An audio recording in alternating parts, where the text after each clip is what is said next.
That's what I call that bullshit. Yeah, that was like one of those headlines Oh. that they write, sensational headline, but nothing happens. Nothing happened. You ready, Tay? Yes, sir, ski. We back for another week. Episode number 6. Let's get into it. Hey,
And as I said, we are back for another fucking episode. One more again. Yes, sir. Yes, sir. Yes, sir. See Fuck with here. that. I fuck with that mix. Gotta get a little blast in there, right? Like I was telling 91, like I started off doing a little Eric Bellinger mix, and then I was like, nah, I didn't really get the vibe I wanted from it this morning. So I was like, you know what, we gonna turn that shit up with some blast, because that shit was a topic of conversation last week. Yeah, And then, that was a and then good I one. just went with I'm a feeling whole that. That was blasty. definitely better. Yeah, the transitions was nice in that one. I liked it. Oh yeah, we picking up every week, bro. Like nigga, the more times I pick up that mixer, nigga, it's just gonna get better and better. Yeah, you get nice with it. You get nice with it. I can't even hate. Like, you growing. I had some of this stuff. I just don't do it that often. So it is what it is. But nigga, like I said, every week when we got a new mix in, shit, it's gonna get better and better. I dig it. Hey, I'm with the shits, man. That was actually a pretty good one. There was a couple good ones up in there. Blast old Bobby Valentino some money. Know that. Whoever got that sample clearance ready, like somebody in Atlanta needs to pay Bobby Valentino a little visit. That shit was hard though. I haven't heard that one yet. Actually, surprisingly enough, I haven't heard that one yet. That's actually, I want to say it's a little older song. It's not. I don't know why I missed that one. I didn't hear that one yet. But shit, how y'all feeling today? I'm good, man. I'm good. How about y'all? How you, Tay? How you feeling? I'm chilling, man. My nigga say I'm copacetic. I see you down there, man. You looking real Jedi Knight right now, bro. It's a cool little situation you got down there. I feel like we always end up talking about your background to start the show. Because the shit that pops out of nowhere is just crazy. Normally it's the Virgin Mary, which is wild. Yeah, I don't see no Virgin Mary right now. Virgin Mary be like, I don't give a fuck what you got going on, Tay. I'm in your shit. I'm here. You ain't getting rid of my ass.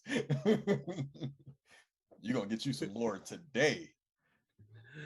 Glory. You're not showing her face today. She's not messing with us right now.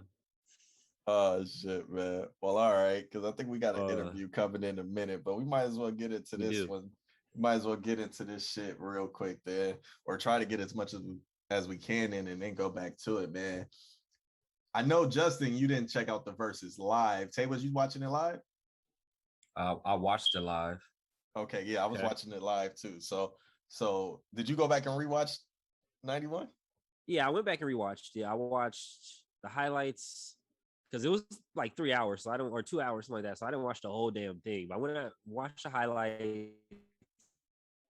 I watched the interviews about everything that happened.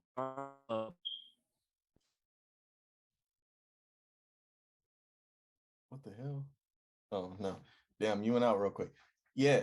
Nah, okay. So Tay, thoughts, man, because you said you watched it live. I watched it live. I hopped on the group text as soon as it happened, bro. Yeah, you were definitely sending a lot of texts. How was you feeling when that happened, Tay? That shit was funny, bro. So what y'all think about it? And then I'll talk about what I thought about it after, since I didn't actually see it live. What y'all think of the song selection first off the top? First off, song selection, going through it song by song. If you go through it song by song, it was actually closer than you think. But like watching it live, it felt like 3 6 watched them from the beginning. Yeah, vibe I got to. Yeah, so like, and then that's definitely the vibe I got. Once they got to the fight, that shit was hilarious, and that was nice and early too. But I told y'all when this got announced and we talked about it, when we talked about the Busta Rhymes versus shit, I was like, man, I feel like they're gonna cheat and use Juicy J songs. Yeah, they did that fast. I mean, is that really a cheat though? He can't help that he's bigger than all the Bone Thug artists together. I feel like that was disrespectful, but true at the same time. How is it disrespectful? It's the honest and truth. I said that was disrespectful, but true at the same time. I'm not trying to be a dick, but I'm just saying he can't help the fact that he blew up. Like shit. What you want me to do? Play my B sides? I agree, but for me, it's not a matter of whether you play Juicy J B-sides, because you don't play Juicy J songs to play as B-sides. You play the Juicy J songs because they're big songs. Like Bands That Make Them Dance is not a 3-6 song. So like that's how I feel about it. Like I feel like it should be a couple 3-6 members on there. Now I remember you brought that up in the group chat, and I said you actually had a really good point where it kind of is cheating, because if all the members of the group, for instance, aren't in it, it doesn't necessarily count. Yeah, so yeah, I feel you. I feel you. It's kind of cheating, but it's not technically out of the rules. What you think, Tay? Oh no, man. What's the rules? I mean, you got to have something to do with the song. So technically, it's not cheating in that realm. Because my example was like when Fat Joe did his verses, he played the Big Pun song that he wasn't on. Say to Mike Cuzzo. That's what I'm saying. Okay. Like Fat Joe played the song, like when he did his verses, he played the song that he wasn't on with Big Pun, but his whole thing was I executive produced it. Like, yeah, you got something to do with the record, but like, should that really count? Man, ain't no rules, bro. No, I get it. Like in that case, it don't count. But like for me in this battle, I said that 3-6 should probably watch them if they use Juicy J shit, because he has way more recent shit. Like if you go in and playing the Katy Perry song, like we got problems. All right, Katy Perry was kind of a reach, but it's not like they wasn't gonna wash them anyways, because they was already getting them, and that's where the fight kind of started, because of all that aggression from getting kind of beat out the gate. At least that's how I feel. Nah, I feel like that fight started because Busy is that's just the type of nigga he is. That's the type of energy he come with. I agree. With all his recent little incidents he didn't got into with younger artists and shit like that. Like that's that just seemed to be his energy. Bro. Yeah. And then so on top of that, what I didn't know and I found out afterwards, listening to a few pods, I didn't know that they had beef. Yeah, that's what I found out too, watching like some YouTubes and different stuff like that. Yeah, I didn't know that they like legit had beef. So for me, I was like, oh, so they had prior shit going on. Yeah, but I thought like kind of like the Jeezy and Gucci thing, I thought they would have had a conversation first. Like I know it's not that deep, but like had a conversation first. Like, we got to make this a show. Let's not be disrespectful, but we could say a certain amount of things. I agree, but like for me personally, bro, you brought up GC and Gucci. Like me being from LA, bro, the shit Gucci was doing, that wouldn't have fly. I'd have punched that nigga across the stage, bro. Oh no, sure. Like I would have definitely tried to get to him, but like talk or not, I'm pretty. Yeah, talk or not. Yeah, like the shit that Gucci was doing was fly. Like at the end of the day, yeah, nigga, I'm Superman jumping over this shit and I'm punching you. Like at the very least, the club getting shot up after I walk out. Or I'm gonna get at you some type of way. Like if I can't get you, then I'm gonna find you. Yeah, because that was extra disrespectful for sure. But that was beefing over. I feel like he played it pretty well, though. I mean, it didn't have to go crazy. Like he played it pretty respectful. I mean, if you're in that plane of life, I mean, fuck it. At that point, I mean, Jeezy played it like I got something to lose, but at the same time, this nigga just disrespected your dead homie that he killed. He killed him. He killed him because you sent him. Because you sent him, and he disrespected all that, dead ass in your face. Nah, bro, I gotta punch the shit out of you right here, right now. I mean, I'm with you, but does that change anything? You gonna be mad at a nigga that's dissing a nigga that you sent to kill him? Right. Like I think he said to rob him, but nah, that's still my nigga. I feel you, but you the one that sent him. No, you absolutely right. He should feel remorse and he should feel issues. He should have issues with himself for that. But at the same time, you still disrespecting my nigga. Maybe that's why he didn't wild out. Aside from the fact that he's like removed from that now, that's not how he operates now. He's in a different place. He's more Oh business yeah, he mode. marrying the Asian girl from what's that show, The View, and all They that already shit. married and they got a baby. Oh yeah, nah, he in a whole different space. I'm just saying, like his whole thing after Gucci did that whole "I'm smoking on that Pookie load," all that shit, did all that shit. And granted, if you watch that versus, Gucci did not come in there with the intent of having an actual versus. He played all his most disrespectful records, all his street like he had no intention on winning that shit. He came in trying to be as disrespectful as fuck because He Gucci just wanted to has cause so ruckus. many. Yeah, Gucci has so many records, and I was like, why the fuck did he play this? Like, nah, he went in there to trying to be disrespectful, and it was noticed. And Jeezy's rebuttal was, you know what? We ain't even here for all that, cause I'm the realest nigga in it. You already nah, the realest nigga would have slapped that nigga in the face. That's why that shit was corny. Yeah, yeah, yeah. He could have played it better, but I mean, fuck. I mean, he only have a couple options. He can match his energy and be on some extra foolishness, and now you already know that's gonna go. Mm-hmm. But I don't think Jeezy has the people around him that Gucci have currently, so that's not gonna go well for Jeezy. Just thinking strategically. I mean, you never know. I mean, in place of business, he probably got some shit set up, but still at the same time, like I'm not even talking about like I expect this nigga to go ride out and they have like a war in Atlanta like over the shit. I'm just saying in the moment, nah, I'm probably gonna punch you. So you don't think if Jeezy punched Gucci, that wouldn't cause no craziness? It would have caused craziness in the club right then and there. I If don't think it somebody would stop getting in the club. if I don't think it somebody would stop in the getting club, shot, especially right now. if Right somebody getting now, shot, I think it's a scenario like because you already know the tension. So obviously they got security all over the place.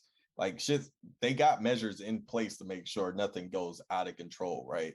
So I don't think you're gonna have something crazy where Gucci's pulling out a gun because I don't think in the clothes that he had, I don't see where a pistol was gonna fit. But also, they had it looked like they just had to set up where it was just them two, and you know they got security off somewhere to clear the shit out. I don't think. Okay, so let's see. If what I'm gonna say, if Jeezy was able to get a punch off on Gucci, even if it didn't go into a full rumble like World War III in the club, World War Three. I'm sure Gucci would want some get back at some point, and it would spill out somewhere. Absolutely. So I'm pretty sure that's why I'm saying like Jeezy made a good move, good smart Jeezy, move on Jeezy just made not a reacting bit. to that Jeezy bullshit. made a business move because they was going on tour. Sometimes you got to make business decisions. Gucci decided to say, "I'm gonna show the world who the bitch is in this situation." I mean, it depends on how you look at who's the bitch though, because I mean, realistically, it's kind of a bitch move to keep talking about some bullshit that already done been solved, handled. You got the W, you won. He tried to rob you, you took him out. Whatever the case is, allegedly. I don't know. Not okay, You, but then you got to think about that from his point of view. You Yeah, sent the bro. nigga to come rob me. In the event, he probably tried to kill me as well. I killed yeah, your boy. I yep. killed your boy. You sent him at me. Yeah, Is it Nah, smart to nigga. bro. keep talking about I'm this a, I'm a, though? I'm gonna rub that in your face forever. I ain't gonna lie. Mm-hmm. I'm gonna rub that in your face forever. I'm Mm-hmm. Yeah, sorry. no, I feel the sentiment. I definitely understand the sentiment. For It's just sure. like For sure. And he probably hadn't got the chance to even ever get closure from that situation till the Till verses. mm-hmm. So you know what? That might be a good point right there. Actually, that might have been his first time to actually really say something. But fuck, he went all the way with it. Like he could have, I would have too, he because could have it, been it a would little bit it more was tactful. because it was gonna be his first and last time doing it. So it was like, why not just get it all out? He went all out with a bang, huh? He That's went that's all all pent up. out. That's all pent up All aggression and pent anger up. right there. So I feel Uh-huh. like that's kind of Busy Bones energy. He went on there like, well, it's gonna be some fuck shit. Let's Well, no, start it up. I think Busy Tay is Bone shit right was with different. Busy. I think Tay is right with Busy because you look at all the shit. Didn't he had a shit where he had like a gun on his property or something and he started Yeah, on threatening some people weird shit. and then On the some weird cops shit. came. Yeah, Like, weird yeah, shit. like he Oh, so just y'all know been more than me. I didn't know about that. yeah, like he was talking shit in the camera, like and pointing guns, and then the cops end up coming to his house. Like yeah, he been kind of wilding for a bit. So like That's just been his energy for over the past few years. So to say like it's festered up, like even then, like I don't think it's festered up or pent up aggression between the two groups, because if you look at Lazy the whole time, Lazy stayed towards the middle. He was cordial with just about everybody in 3-6. Like they come by, he clown around, ha ha, they laughing and shit by the rope. Like he was the only one who was like really seemed like he was cordial with them, and everybody else just seemed like they was high as fucking cool. You know what I'm saying? It was just Busy that was like, I ain't gonna have y'all ugly ass niggas mocking me. Prima donna. Yeah, he was on some light skin shit. I'm not even gonna front. Nah, Lazy light skin. Don't do that. No, he said that he was on some light skin shit. Like, yeah. I mean, we all three dark skinned. I'm just saying, like at the end of the day, Lazy light skin and he wasn't acting like that, so I can't say that. Yeah, but he act like a dark skinned nigga though. Yep. I would say. Because that was some real bullshit. Like, y'all not gonna be mocking me. Like, what the fuck do you care? First of all, and second of all, they don't even have microphones to be mocking you. So fucking perform and shut up. Like, I don't understand what his whole. He was just bitching to me. I don't know. He was bitching to me. That's why that nigga Juicy J was like, man, suck my dick. Suck my dick. Man, suck my dick. I would have said the same thing. It's like, what the fuck are you talking about? Shut up. But okay, this is something I thought to myself though in that moment, right? Because I was like, I went back to another verses that looked like it was gonna pop off. Dipset and the Locks, right? Yeah. And I thought about what they said, and they was like, they cool with all the banter. The only thing they don't want to hear is suck my dick. Suck my dick, right? And I'm like, that's New York though. I was like, yo, is that really the trigger word to like set shit off? Because then I watched this shit and like you'd see it didn't like he did all that, you ugly motherfuckers, and then as soon as Juicy, man, suck my dick. I mean, basically, it is a trigger word for most people that's older than us. I noticed, like, because you know, like I said, we listen to interviews, podcasts, like around the whole verses, and basically everybody older than us is like, yeah, you can't invite no man to suck your dick. That's fighting words, which I understand, but that's definitely I feel like it would have been the same if he would have said, "Shut your bitch ass up." Exactly, because he was already in that mode. So I don't think it was really suck my dick. I think it was just that he said anything at that moment. He was already on trip mode, so he was gonna trip anyways. And then let's call it what it is. Well, yeah, let's call it what it is too. Juicy came in with that weak ass punch, and then Busy ran all the way to the back. But I saw that. But it was also funny because, like I said, this is something in verses that we had never seen. I was watching with my girl. This is her first live verses she was watching, and that's the shit that I'm like, how you catch this on your first one? I've been waiting for this shit. She picked a good one to tune in. She picked a good one to tune in. Shit, but I heard Crunchy talk about it, right? Mm-hmm. And he was kind of laying it out. Like, he was like, we was really not trying to be on no bullshit because we kind of knew they were static already. So we was trying to be real, you know, respectable niggas. But I guess when Busy was on his bullshit, he tried to like fling water on him first. He ended up slinging a bottle. And then, of course, like you said, you can see the guys kind of hesitated for a little bit.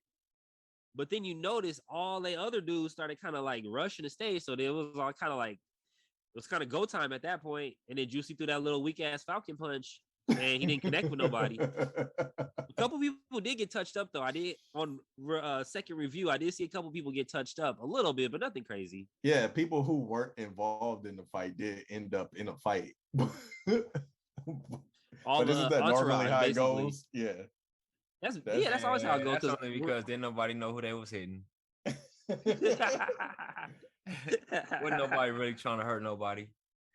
Well, that was the whole thing. They wasn't really on that energy that Busy was on. I don't think it was like that. They was like kind of surprised by that, I think. Yeah. So they were like, well, should we engage or should we not engage? And they're like, well, fuck it. I guess we have to. Yeah. But I don't think it was really like a let's jump off the cliff off the top. Like, I think he kind of instigated that shit. What y'all think about Swiss's statements right after or during, I think? During, yeah, they were live tweets. I feel him.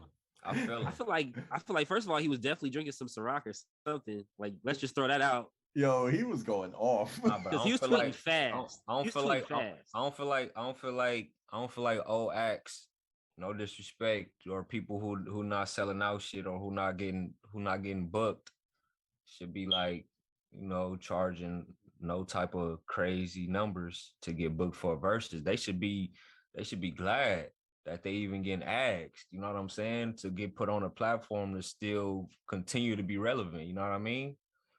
Like Nah, I mean, instead of asking for a bag and shit, like, because I'm pretty sure they're gonna get the bag anyway. You know what I mean? I But agree. to not be satisfied with the bag that they offering you, like, you know, I'm pretty sure they know who you are. Like, so if they offering you a number, like, I'm pretty sure it's what you worth. But I'm pretty sure, you know what I'm saying? You know, people okay. be So on greedy. that front, who you think he was talking about? You think he was talking about Bone Thugs? He's talking about Three Oh, he was Six. definitely talking about Bone Thugs. I'm for sure he's talking about Bone Thugs because three He Because six. never he never really Juicy's said still performing, and what's his name? DJ Not Paul. DJ Paul. There we go. DJ Paul still still in it, kind It's of like only he three more of them, EDM. nigga. Yeah, Crunchy. We know Crunchy Black ain't like out here nowhere. But I'm just Yo, he's saying, doing like individually. he's doing interviews. Don't shit on Crunchy. Okay, but he ain't doing that musically. Okay, you're right. And so like individually, 3 6 is pretty much doing stuff except for like Gangsta Boo. I don't know what she doing. But like other than that, like everybody else pretty much doing good. Even Project Pat is doing shit. Yeah. So like, yeah, he was definitely talking to Bone Thugs and Harmony. I mean, I kind of thought he was too, but I wasn't necessarily sure because I think, if I'm not mistaken, Bone Thugs was doing a concert or they had a tour or some shit like that recently. They be doing concerts. They just don't be getting paid like they used to. I mean, well, shit, they're not gonna get paid like they used to, but Mhm. I mean, That's I the don't know. point. I feel the legacy acting like they should get something. Like there should be some type of compensation, but they can't come in out here like they booking up right now, like they're little Uzi or something. They want to get that kind of money. Like it's not gonna work. Well, to Swiss's point, like that was his point. Like, yo, and what Fat Joe said is true. And in the quote, like where Swiss says, like, yo, stop with this today's price. Yeah, today's price is not yesterday's price shit. But it's true just after the verses of it. Well, yeah, Do the you gotta verses at least. first, show out, and then your price goes up. Well, yeah, you got to play it right. You can't go in there like a prima donna saying, "Oh, this is my price." Like you upper echelon, like it's a platform to give you some love, to kind of give you some steam, to kind of get your streams up, get your shit together, and then kind of re-release your shit if you want, or however you want to package it. But that's like you said, after you do the verses and you actually show your ass on the verses. Yeah, you can't go in with some bullshit and then give us a bullshit like kind of verses and then think it's gonna be hot for you. Yeah, that was that shit. Well, I mean, but like in terms of Swiss, like just going off, I thought it was just funny. Like we all knew who he was talking to, so the shit was just hilarious. Like I'm like, yo, this nigga's really going off on the group that they brought in the middle of the whole competition. I mean, shit, they're fucking up his show. I would too. Well, yeah, and you know what I'm saying? They had the whole technical difficulties thing. I don't know if you saw that part, but that shit was hilarious. So after, like, right after the fight stopped, they put up a little versus screen and it said technical difficulties. We're like, nigga, ain't no technical difficulties. These motherfuckers start fighting. Well, technically, like it depends on who you ask. It is a difficulty. Like a plug got unplugged up on stage or something. Like, nah, nigga, they was fighting. Shit, I'm sure they don't have a banner that said these fools started fighting. Hold on, like probably the only one they had. That shit was hilarious, dog. Nah, I mean, but for real though, like, okay, aside from like the couple tracks that you feel like were cheated, do you really feel like Bone Thugs had a chance in the first place? Like, let's be for real, for real.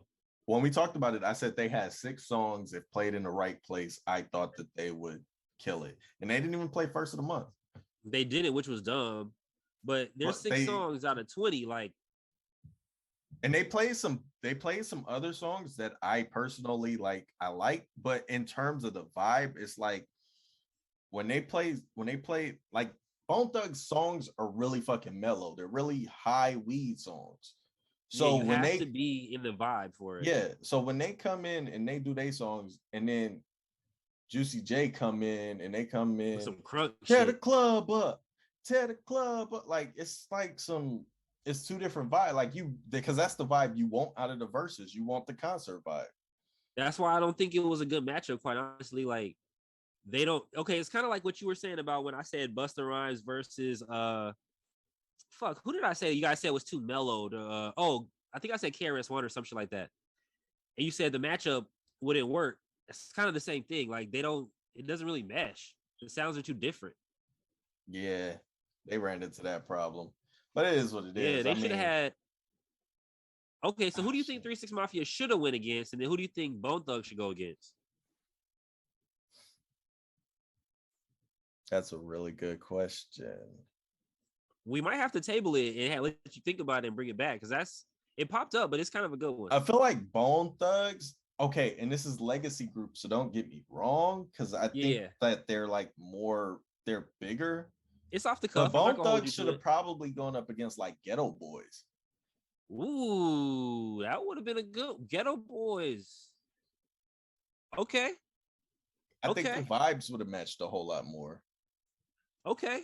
And then like 3 6, like I know one's not alive, but I feel like they would have gone up better against, like, I guess you could just say Bun B, because UGK is not a group anymore. You know who Bone Thugs would have been hard up against? Who? Goody Mob. That was my vote. Them too. That was my vote. Too. Goody Mob would have been a better vibe. That's a good one, Galaxy in here. We got our guests. That's a good one, Tay, because they would have meshed a lot better. It would have been as crazy. Yeah, plus, they didn't have beef prior. So, Goody Mob. Yo, we got Galaxy tuning in. Yeah, that's probably would have been a good one, though. I didn't think about Goody Mob. Shit, man, we about to really get into the interview.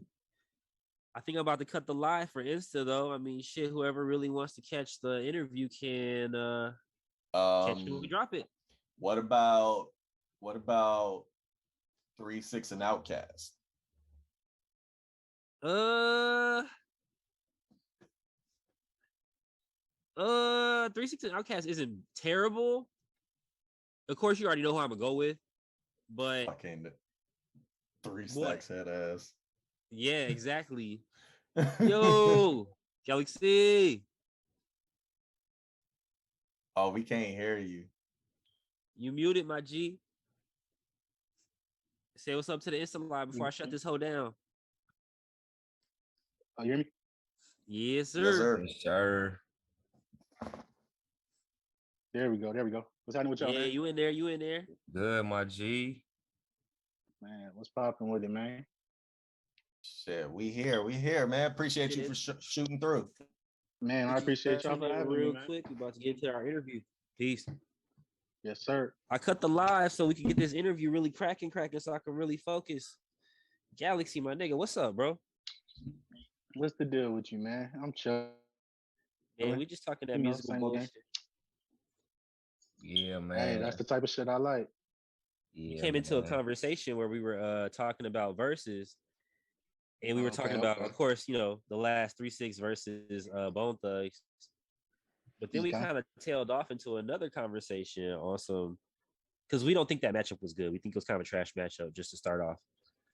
But like, we went off of, okay, so who 3 6 should have went with? So that's kind of where you came into the conversation. Okay. Who 3 6 should have went against, and then who Bone Thug should have went against? All right. First, I'm gonna say I agree with you. I didn't think that was a good little match either, because personally, nigga, it's two different. It's two different worlds. You feel me? Yeah. You got the hype world, fuck a nigga up, fight, throw bottles in the club type shit. Yep. And then you got that melodic. It's still street shit, but it's melodic. It's like church or soul. Like, it ain't gonna mix. It ain't gonna. You feel me?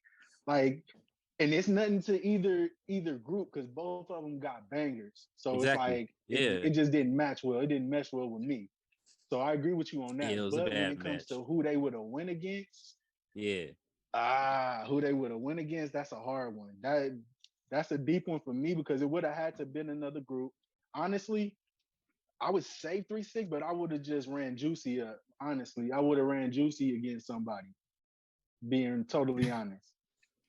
Okay. Well, for Bone Thugs in the Verzuz, I said that they probably could have gone up against like the Ghetto Boys, and Tay said Goody Mob. Yeah, that was a good one. Goody Mob. I was like, okay, that's solid. Hey, I'm gonna be real. I fuck with both, but I'll say Goody Mob. I'll say Goody Mob. Yeah, Goody Mob would definitely get that. that would have hit a lot better, and they would have been able to really swing the whole crowd. Everybody would have enjoyed that shit. That shit would have been like a concert. Yeah. Really. Exactly. Because I feel like that's kind of the energy. Really. Honestly, that's what I think they was trying to go for. I mean, I don't even think they was really trying to do like a competition thing. I think the fans really made it a competition. You feel me? I mean, they made it a competition by calling it Verzuz, because Verzuz competition, whatever. But yeah, I personally feel like it was just like celebration. Like, you feel me? Like, oh, these is the hits that we really went up on. And it's like, if the crowd kind of moved to mine a little bit more than yours, then you feel me? I kind of won that. That's how I look at it. But I looked at it a little more like a celebration, because a lot of people was coming in on that celebration shit. But they really started getting messy when they started putting the beefs in there. Once the beef came in, oh yeah, that's when it was hectic. That's when it really got. And of course, you want to see the beefs, but it's like you gotta kind of toe that line, because you can't have the beef get too crazy like it did with Bone Thugz. And you got niggas acting like Madonnas. Yeah. Well, nigga, don't have Jeezy and Gucci on the goddamn same stage. Then, if you don't, I thought niggas was gonna fight. That's what I came for. But that's good production. That's a good show. That is a good show. That is a good show. But people was already looking at it like, all right, yeah, Bone Thugz and 3 6, they already got that beef or whatever. But niggas didn't think it was gonna be an issue. Niggas, like you just said, niggas expected that with Gucci and Jeezy. I really expected niggas to go falcon punch somewhere, like somebody to jump across the stage to do something. I expected that shit. Yeah, especially when you being extra disrespectful. Like, you guys, you were right. He did come in with like just the extra disrespectful joints. Like, he wasn't trying to win at all. He just didn't give a fuck. Bruh, Gucci ain't come in and played none of his hits. He ain't come in playing nothing. He played all his most disrespectful songs, and then went on a huge 1.5-minute 2 rant where he was dissing this nigga homie to his face, telling him, "I'm smoking on your homie's pack. I'm smoking on that Pookie load. That would have been the end of the show. That would have been the end of the show. Yeah, it would have been a rumble, some shit, furniture moving for sure. It would have been the end of the show. Furniture but at the same time, I do understand the end of, you feel me? Yeah, Jeezy did send that nigga. So it's like, how, like, it's like the disrespect. Yeah, you're gonna be mad at that, but at the same time, it's like, it ain't like one of his homies did it and he just claiming the death. You feel me? Like, he not claiming a body that ain't his. Yeah, like you kind of have to eat that. Unfortunately. You feel me? So, yeah, basically.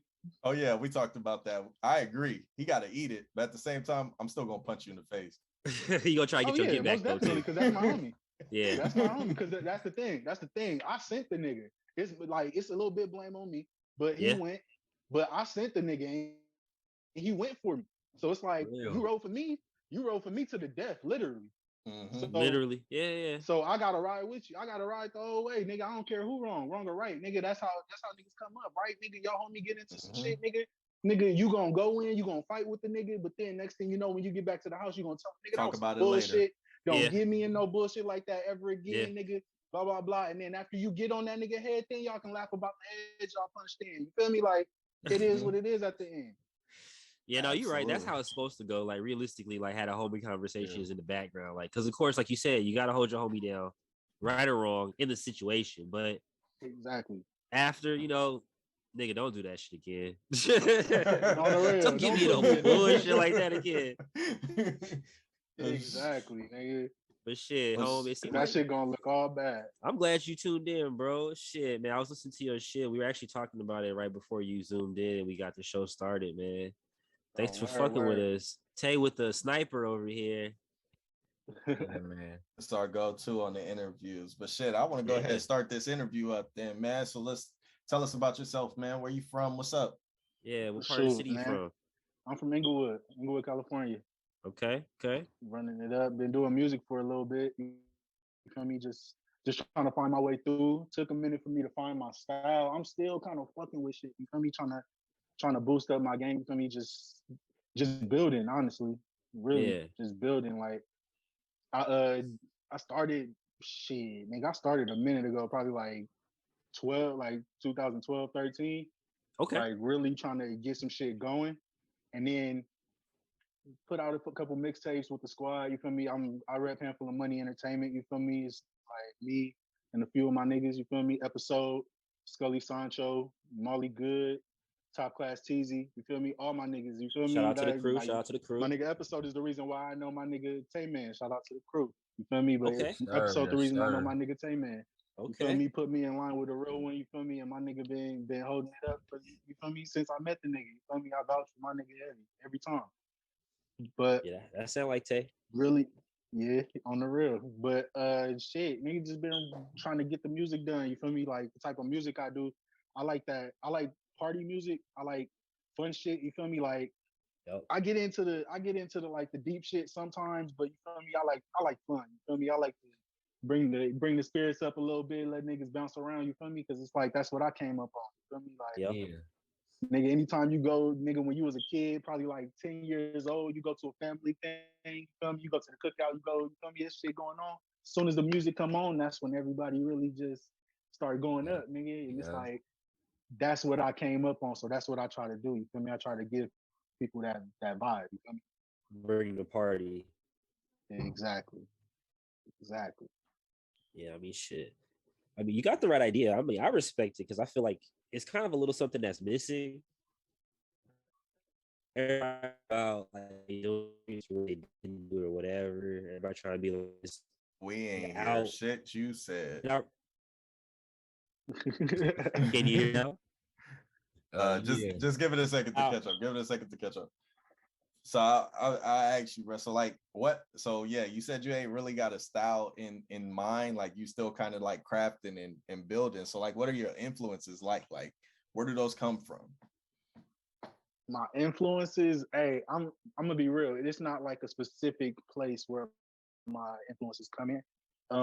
They kind of all over the place. Like from I heard a lot of music from in the beginning, I heard a lot of music from my parents, of course, just like anybody else, but also my auntie. So I had different places to go. So my mom, she was more on the heavy D, the MC Light, the real like the old school rap shit. You feel me? She was running it up.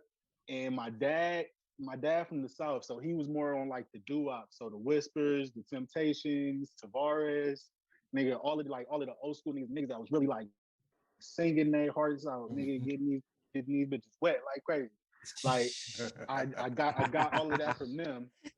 But when it came down to like the 90s and the hip hop, like Snoop, Cube, Dre, Easy, all that stuff, I got that from my aunties and shit. You feel me? And then I got an older sister.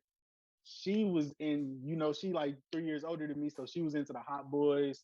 She was into No Limit. She was into, you feel me? So I had so many different people that I got different shit from. Like DJ Quick coming up was my favorite nigga, DJ Quick. Like I always fucked with Sugar Free, but I didn't know who Sugar Free was in the beginning. I ain't gonna cap with nobody. I ain't gonna lie. I ain't know who Sugar Free was in the beginning. I know who DJ Quick was. You feel me? And Quick always had a way with words and a way with his rhyme scheme. So I always fell in love with his music. So I always kind of like drive off of that. But I also got into the stoner music. So you already know you got fucking Wiz Khalifa. You got honestly Wiz is like one of my big inspirations when it comes to like stoner music because he did it a little bit different. And he was unapologetic with it because when he first came out, one thing about Wiz and I'll say Young Thug is they came out unapologetic. They came out and did what they wanted to do, and it was like up to you if you fucked with it or not. Like when I first heard Thug, my boy Scully Sancho put me onto him. I said, "Turn this shit the fuck off, nigga." The first song I heard from that nigga was Nigeria. And if you ever heard that song, you know what I mean, nigga. That song was like, what the fuck is this? Yeah. But then I heard Double Cup stuff, and I was like, oh, okay, this is different.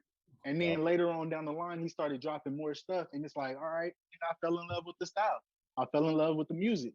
You feel me? I never wanted to rap like him. You feel me? I just wanted to, you feel me, be able to have that energy to where I can have that confidence where I can just do what I want and let niggas just fall in love with it or just say they don't like it. It is what it is. You feel me? Yeah.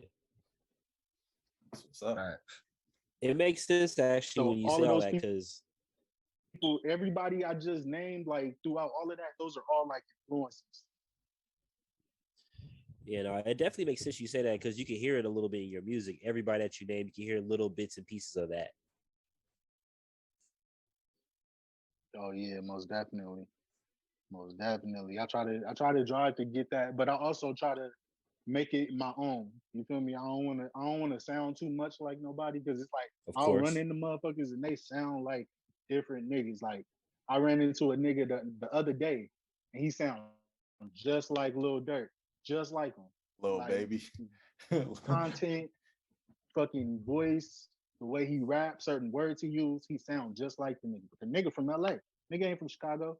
You feel Huh. me? Like, you feel me? So it's like That you nigga sound like studied them. him. No Yeah, originality. no originality in it. It's okay to study, but you gotta take your references. You gotta take references just like with a paper. Nigga, if you turn a paper in and you just copy and paste everything, nigga, they gonna plagiarize your ass. Facts. You feel You know me? what? They I'm glad you nigga, you said that. copy. But I'm glad you if you said take that, bro. references, take this, take this, take this, and put it in and then make your own words, you solid. No, literally, I'm glad you said that because we were talking about this. I think a last episode or episode before, like what a rapper really is or what makes a rapper a performer. And shit, a lot of people just try to like when you first start, you know, you copy and paste what you like.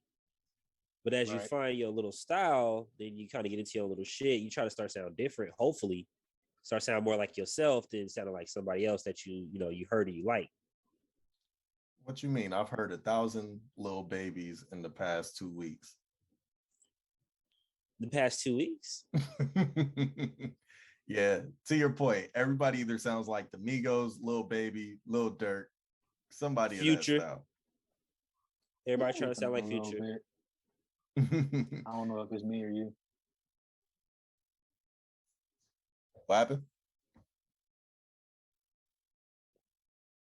It was We like okay? skipping a little bit. I didn't know if it was them or you or me. Okay, it might have been either one. But we good now? Yeah, I can hear you. Okay, for bet, sure. bet, bet. We Yeah, back no, in. I was saying pretty much everybody at this point. You got the same Lil Baby, the Migos, Lil Durk. You know what I'm saying? It's all the same. Well, that's the popular style for like big artists. Like if you don't get signed by a label, but I feel like with people like that's coming up, like my man Home Galaxy, like some other people that we've been talking to, you got a chance to do your own shit because you're running your own show. So you don't have to really appease anybody. You can make your own sound. If you like it, you put it out, and that's what it is. Right. You don't have to worry about if are they gonna like it? They gonna give me some more money or whatever. It's like if I like it, I press the button. True. Yeah. So what's your process like in that? My process in releasing music. Yeah, recording, releasing, like how you go about it. I ain't gonna lie. I ain't gonna lie to you. I am like I ain't gonna say I'm a perfectionist, but I I really like I'm sensitive about my shit. You feel me? Quoting Erica Badu. You feel me? So Yeah. I try to get the right shit together, and it's like if I don't fuck with it, it's like I'm really not in the mood to really push that shit out. Like if I gotta go to an engineer like 3-4 times just to get the shit right, I'm gonna do that. Yeah.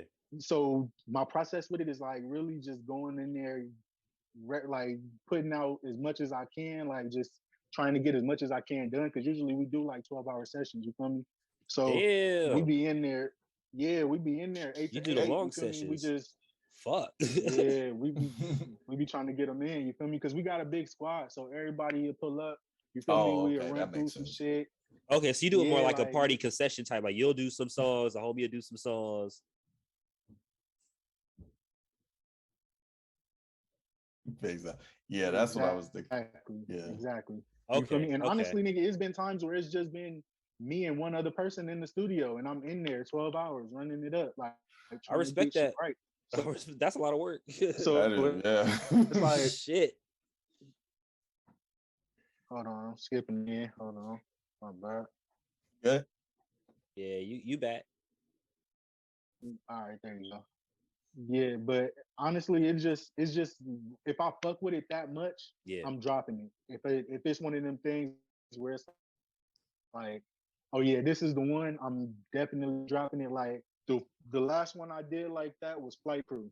Flight Crew was just that was that song for me. You feel Yeah, me? I heard was just that. like, cause I was in the studio, freestyle the whole thing. You feel me? Just got in there and ran it up, and it was just like it was so fluid and so smooth. When I got in the car, when I left the studio, I played that shit. I was like, hell yeah, this shit going. It's going right away. But the thing is, the only thing that delayed me, it probably delayed me like a good 2-3 months because I was waiting for a feature.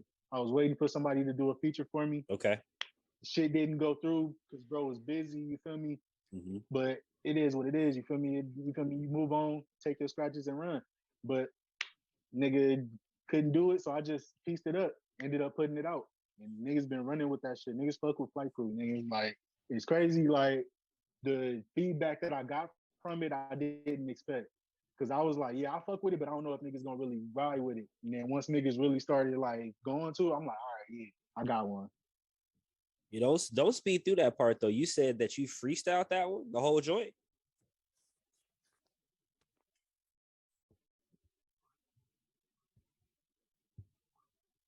We back? Yeah, I'm good. Okay, for You sure. good? Nah.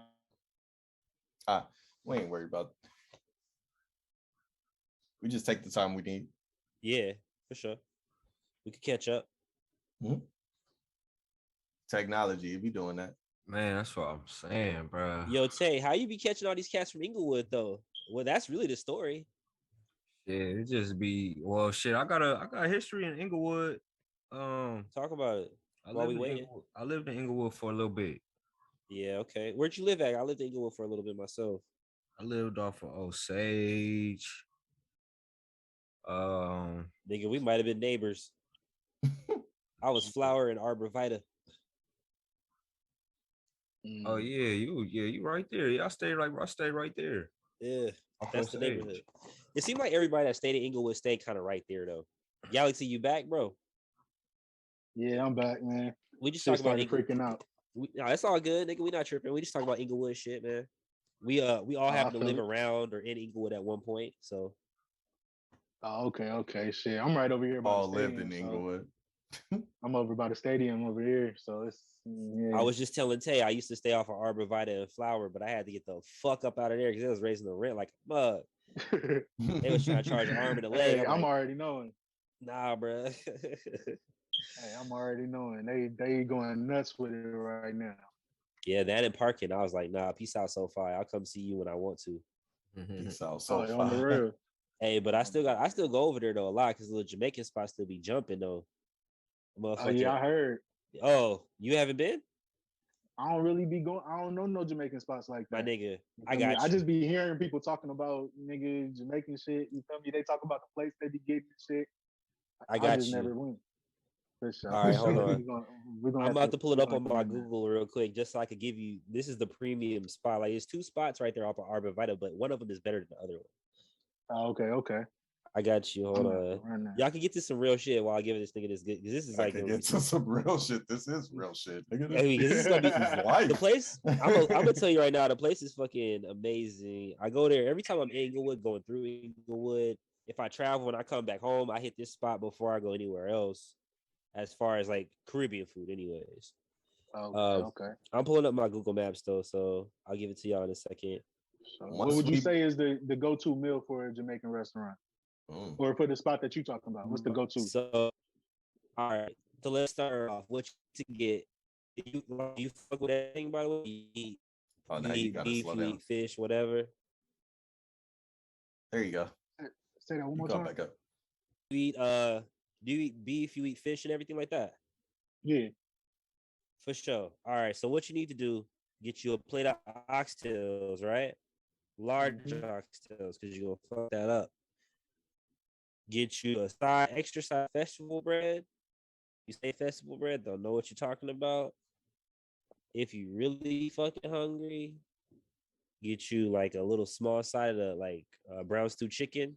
Standard start off. You can't go wrong with those two items right there. And then if you want to get crazier, you can. But those are two standard items: oxtail, brown stew chicken. You in there. If you want to go spicy, go curry, go. Yeah, you in there. Okay. Shit, we might have to make this a thing because I haven't had Jamaican in a little bit. So on one of these 12-hour sessions, I might have to pull through with some Jamaican. Hey, let's run it. We can do that. Yo, Some of the best music come when you eating good. No, that's a fact. I was gonna say Yeah. because I was gonna be truly amazed, like as a former rapper, like 12 hours in a studio session. That I was like, holy shit! I did 3 and I'm tapping out. For everybody in the live, it's called Lee's Caribbean, son. Lee's. Matter of fact, I'll send it to you in the DM too. You getting paid? Hell yeah, run that. Lee's Caribbean chicken, man. I'm not gonna front. The lady in there is really nice. Auntie in there, she always hooks me up when I go in there. So I'm not even fronting on giving her a shameless plug because she always hooks it up. Okay. Call me Shit now. like that is always good. Exactly. She's cool. She always remember me when I go in. She be hooking it up, extra gravy and shit. Like, it's good people's. Solid. Yeah. But yeah, back to you, nigga. Like, Inglewood. We just talked to Tay about how he kind of knew you and got into, because he knows a lot of people from Inglewood. Surprisingly, everybody that I think suggested so far has been Inglewood except for Fats. I want to say Mike. But Inglewood. Mike not from Inglewood. Mike was from LA. That's right. But Inglewood has a nice little sound coming out right now. Talk about that, bro. Like, because you sound different from Inglewood, but you're in there, so you can probably speak on it a little bit more than we can. Yeah, honestly, Inglewood got a lot of shit going on right now. It's heavy, but it's just not heard, honestly. It's just, you feel me? Like, most motherfuckers don't really know too many motherfuckers from Inglewood, but when it really come down to it, it's different, you feel me? It's honestly, you can't really say it's an Inglewood sound because it's more of the LA, matter of fact, more the California sound, really. You feel me? Because North and South, it just kind of bounced a certain way. We got a certain way with our lingo and shit. You feel me? And the only difference between Northern California and Southern California is the lingo. If you listen to how niggas flow, it's almost kind of in the same realm of shit. You feel me? Like they in the same family. It's just the lingo make it sound like they doing it different. It's funny that you said Northern California because you definitely. It's interesting that you said that actually because that's a really good actually call out because if you listen to some niggas from Northern California, you kind of do hear a similar flow. Of course, you'll hear some like crazy ass vocabulary that you never heard. Exactly. Some crazy I don't even know, they use some random ass words, hella and stuff like that, but the flow the flow though is similar. The flow is similar. That's crazy that you picked that out. On the real. And I don't Who even you know fuck with from the North? You fuck with anybody specifically from the North? Shit, I fuck with a lot of motherfuckers from the North, nigga. It's like, honestly, I fuck with anybody from the North because they all got it. They got away with words. It all started from E40, honestly, with me. So the way they do shit, they vernacular. It's like you fall in love with it. Honestly, he can lay some shit out for real. Fell in love with the South. Yeah, like everybody fell in love with the South. They love the accent. They love the vocabulary. They love what's going on with the music. And theirs is totally different. It's a totally different sound. But when it comes to the way they speak, niggas fall in love with that shit. You feel me? It's real wavy. So with the North, you feel me? Like I fuck with my little cousin got me on the boy. The boy, that nigga go crazy. Okay. The boy, that nigga boy hard. Rocking. Yeah, bro. Honestly, all the SOB and RBE, you feel me? All of them niggas, they was running. You feel hard. Me? But nigga, the boy be rocking. That nigga be going crazy. Shit, nigga. You fuck with anybody from like Central California? So I'm fucking with, like right now specifically. I'm messing with a couple cats actually from that like Merced, all that area. Okay. But there's this dude Ghetto Boy, this Mexican cat. Nigga's hard. Nigga can rap. He can really rap. Have to check bro out. Yeah, he can really rap. I just I sent him to the group chat the other day. And we were just going up on his song. He said it's pretty hard actually. He has a couple. Oh, that's where he was from? Yeah, he's from fucking Merced or something. Okay, yeah, that's like weird ass placement for somebody dope like that. Yeah, because you don't really hear about too many people out that way. Yeah, facts. You feel me? I ain't really hear too much about actually out there. That shit is wild as fuck. Well, it's funny because like it's different out there because it's definitely a different type of situation out there, like in SAC and it's like, but they got a nice little sound. They got a couple people coming up out of there that actually really trying to make a little situation happen that just happen to sound like dudes from Inglewood. It's just like it's a weird connection how that work actually. Yeah, very true. It all connects. You feel me? Everybody pulls from different places. You feel me? And some of those places are just happen to be the same as other motherfuckers. You feel me? So everybody kind of run up on a different style. Niggas just get used to certain sounds and then they start doing it themselves. So it just works out. Like Draco killing right now. He the nigga right now. Draco. Yeah, he's definitely fathered a few people's styles without being disrespectful. Like he's definitely I'll say he started a nice little revolution because it's way to tell niggas raps. they not they self. Okay, I'll say he inspired this, so we not hurt nobody's feelings, nigga. He inspired a lot of people to start rapping a certain type of way because I like the presentation of it. It's just talk. It's like he tells a story. He's like talking over a beat instead of like really rapping. On the road. He does it hard. A couple people, but I like the way that he did a little bit better than a few without being crazy disrespectful. Yeah, I feel that. Shit, Rimble running it right now too. Rimble running it. Niggas is trying to do that sophisticated slow flow shit too. That's funny. Rimble is really hard with it. Actually, he's one of the people I like how they present it too, because it's not like it's his own little shit. You know what I mean? He sounds like himself. Exactly. He don't sound like nobody else. Everybody, like you said, people trying to sound like him. So that's actually really dope. Yeah, that was the whole appeal on him. You feel me? Like niggas wasn't ready for it at the time. Like niggas just got caught off guard. But hold on, though. I just thought of something. You fuck with Draco? Yeah, I fuck with Draco. Even though he made Ingle weird, you don't feel a way about that? Honestly, I don't listen to the song, but me personally, that shit ain't got nothing to do with me. Like, no, I feel it. Really I feel it. Like, it's not my thing. You feel me? Like, if I saw Drake, nigga, I listened to Draco. Nigga, I had a lot of his mixtapes. Yeah. You feel me? I was saying free Draco when he was in that motherfucker. Like, it was one of the. It's like I'm not one of them niggas that's about to get in somebody else's business. You feel me? No, I respect that for sure. I respect that because that's kind of where it gets messy, right? Like you had messy, and then like, why would I get in a situation because he made a song with this nigga? Now I'm the only thing I can think of if I was to do that shit, and I'd be like, oh yeah, fuck that nigga. I don't fuck with him. Blah blah blah. He did this. He did that. Nigga, if I was trying to cop chase, you feel me? Like if I want niggas to know my name, like I'm saying his name because I want them to know mine. And I'm not that type of nigga. I'm not about to, that shit goofy to me. I respect that. I respect that you. It seemed like for real, like it seemed like you just kind of move how you want to move. I respect that shit because a lot of people will be like, "Oh, everybody says fuck him, so fuck him," because that's where we from. And it's like if you don't feel that way, if you're not tied to it, you're not rocking with it. That's cool. Like if more of that happened, it would be less bullshit realistically, because it'd just be more like you got a problem with this nigga, you got a problem with this nigga. As long as he don't do nothing to me, like on the real, y'all go over there and catch a fade real quick and get that shit out. Realistically, that's how it should all be handled. If it was just handled that way, it'd be a lot quicker. It'd be quicker. I think people wouldn't say as much crazy stuff as they would. Also, niggas wouldn't be dying. So it's like all positive. You might get touched up a little bit, but you'll heal. Like you'll be all right. Yeah, just call off the photo shoot and the video shoot next week. You feel me? Just call it off for a little bit. Postpone. As long as it's as long as it's a 1v1 though, because niggas be trying to like pack out people. Like that's the whole situation though. That's when the guns come out, because you can't go nowhere by yourself now, because then you already know it's not going to just be, it's going to be a whole bunch of other shit. By a different generation, that's all that is. Yeah, that too. Nobody's really fighting anymore either. It's a different thing now. It's a different generation raised in a different generation. I'm not advocating violence.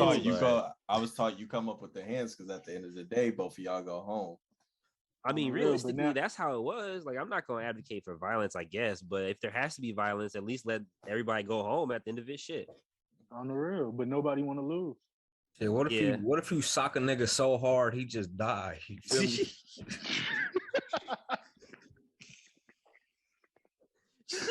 Hey.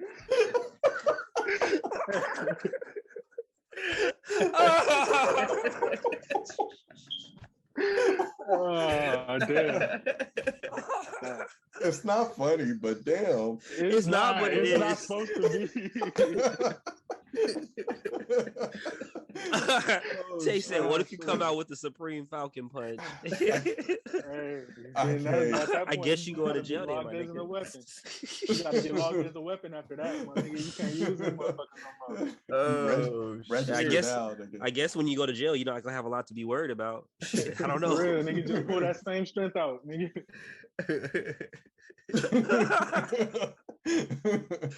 Oh shit. Nah, man. Okay. Well, shit. All right. Take it back. Going back into what? Pull us back, Black. Pull us back. Going back into what we was talking about. Oh shit. Rocking with, man. If you pull up the phone, you pull up the iTunes, you pull up the Spotify, man. Who you rocking with right now? All right, right now, I'm gonna say Thug. Okay. That's a solid. I just got that new ESTG. Okay. How you feel about it, man? Because I'm just starting to listen to it myself. So far, I probably, like you be in the car and shit, you be talking and shit, you don't really get to listen. Mm-hmm. But I've actually got to listen to like a good maybe 3, 4 songs. Okay. And so far, it sounded a little solid. It sounded like, you feel me? Because honestly, this album, I was given a chance. I was like, you feel me? Because I've only heard him do features and all that shit. So I was giving this one a chance. You feel me? So far, I'm fucking with it so far. Like I'm rocking with it. He rocking like a motherfucker. But I just got that. What else I got? I ain't gonna lie to y'all niggas. You feel me? Nigga, I got this. When I said I got different influences and shit. Hey, throw them out. Throw them out. No judgment. Nigga, we might talk about you, but no judgment. Hey, I don't care. Nigga, I just got the new Kenny G album, nigga. Okay. Nigga. Oh shit. Okay. Nigga, okay. That nigga ain't lost shit. My nigga said the new crazy. Kenny G. Okay. Nigga, that nigga little saxophone situation. Shit, hell yeah, my nigga be going crazy. My nigga. Crazy. All right. I'm not even going front on that because I listen to instrumentals too. Like, on the real, I produce, that's my favorite part of music. That's my favorite part of music, bro. I was just telling Black that this, like, when I was driving home today, I was like, nigga, you gotta get on some instrumental artists because there's a couple cats out here that are really laying it down. Like, not really saying a lot, but the music is amazing. On the real, that shit live. But man, Kenny G, huh? Yeah, Kenny G. Okay. Just rock that. But honestly, after all of that, it's still like different people here and there that I be fucking with. I fuck with Kid Leroy. The white boy. That nigga be rocking. Okay. Okay. That's a different one right there. World. What got you? Hold on. What got you on Kid Leroy? That's a different one. Juice WRLD. Got it. Okay. That was the connection. That was the connection. Because he has a couple features with Juice, right? Yeah. He got, honestly, I think he was signed to the same shit, Lil Baby shit. I think he was signed to the same thing that Juice WRLD was signed to. Okay. Because I've heard Leroy's a couple songs. I've heard a couple songs. I saw his glow up more than anything before I heard his music. I just saw his kid blow up, and I was like, "Who is this kid? Like, he has a crazy following." But then I heard his shit. I was like, "Okay, I can see it. Like, I see it. It has a house for sure." On the real, he got a sound to him. Yeah, but I respect it. Then you said Juice WRLD too. Yeah, Juice WRLD. Are you here for the new album? Yeah, that's the thing about posthumous albums. Yeah. That's the thing about it. It's like they not really here. So I don't really know if that's how they wanted it to be. So I can't judge it the way I would originally. Yeah. But just tricky. To listen to it, hell yeah. Just to listen to it, I'll rock with it. If I find something I fuck with, then I'll rock out with it. But it is what it is. Like with Pop Smoke, that last one that's a good one.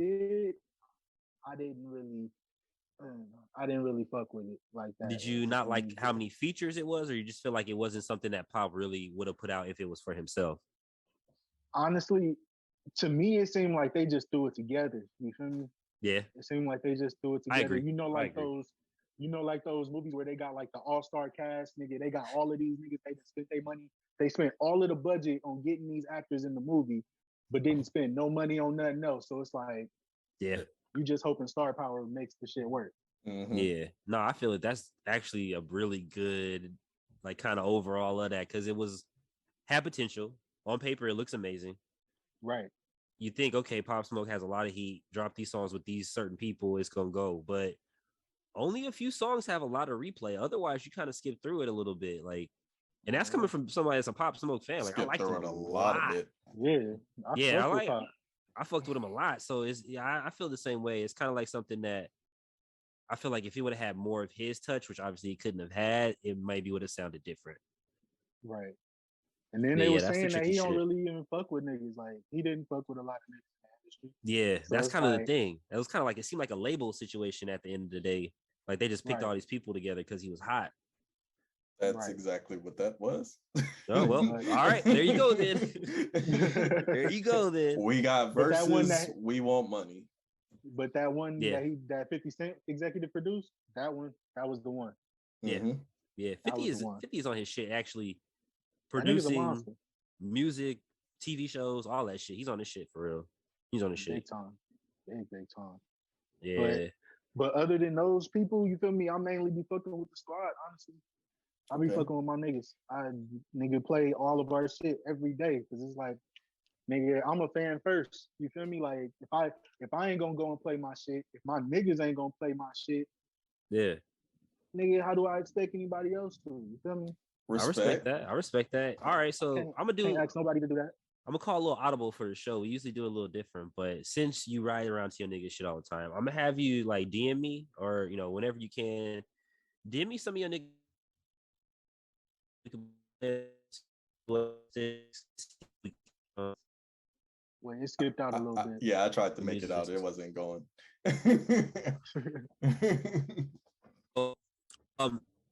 Send me I think he just wants you to send somebody shit over, so we get a little listen. Probably play it at the end of the stream.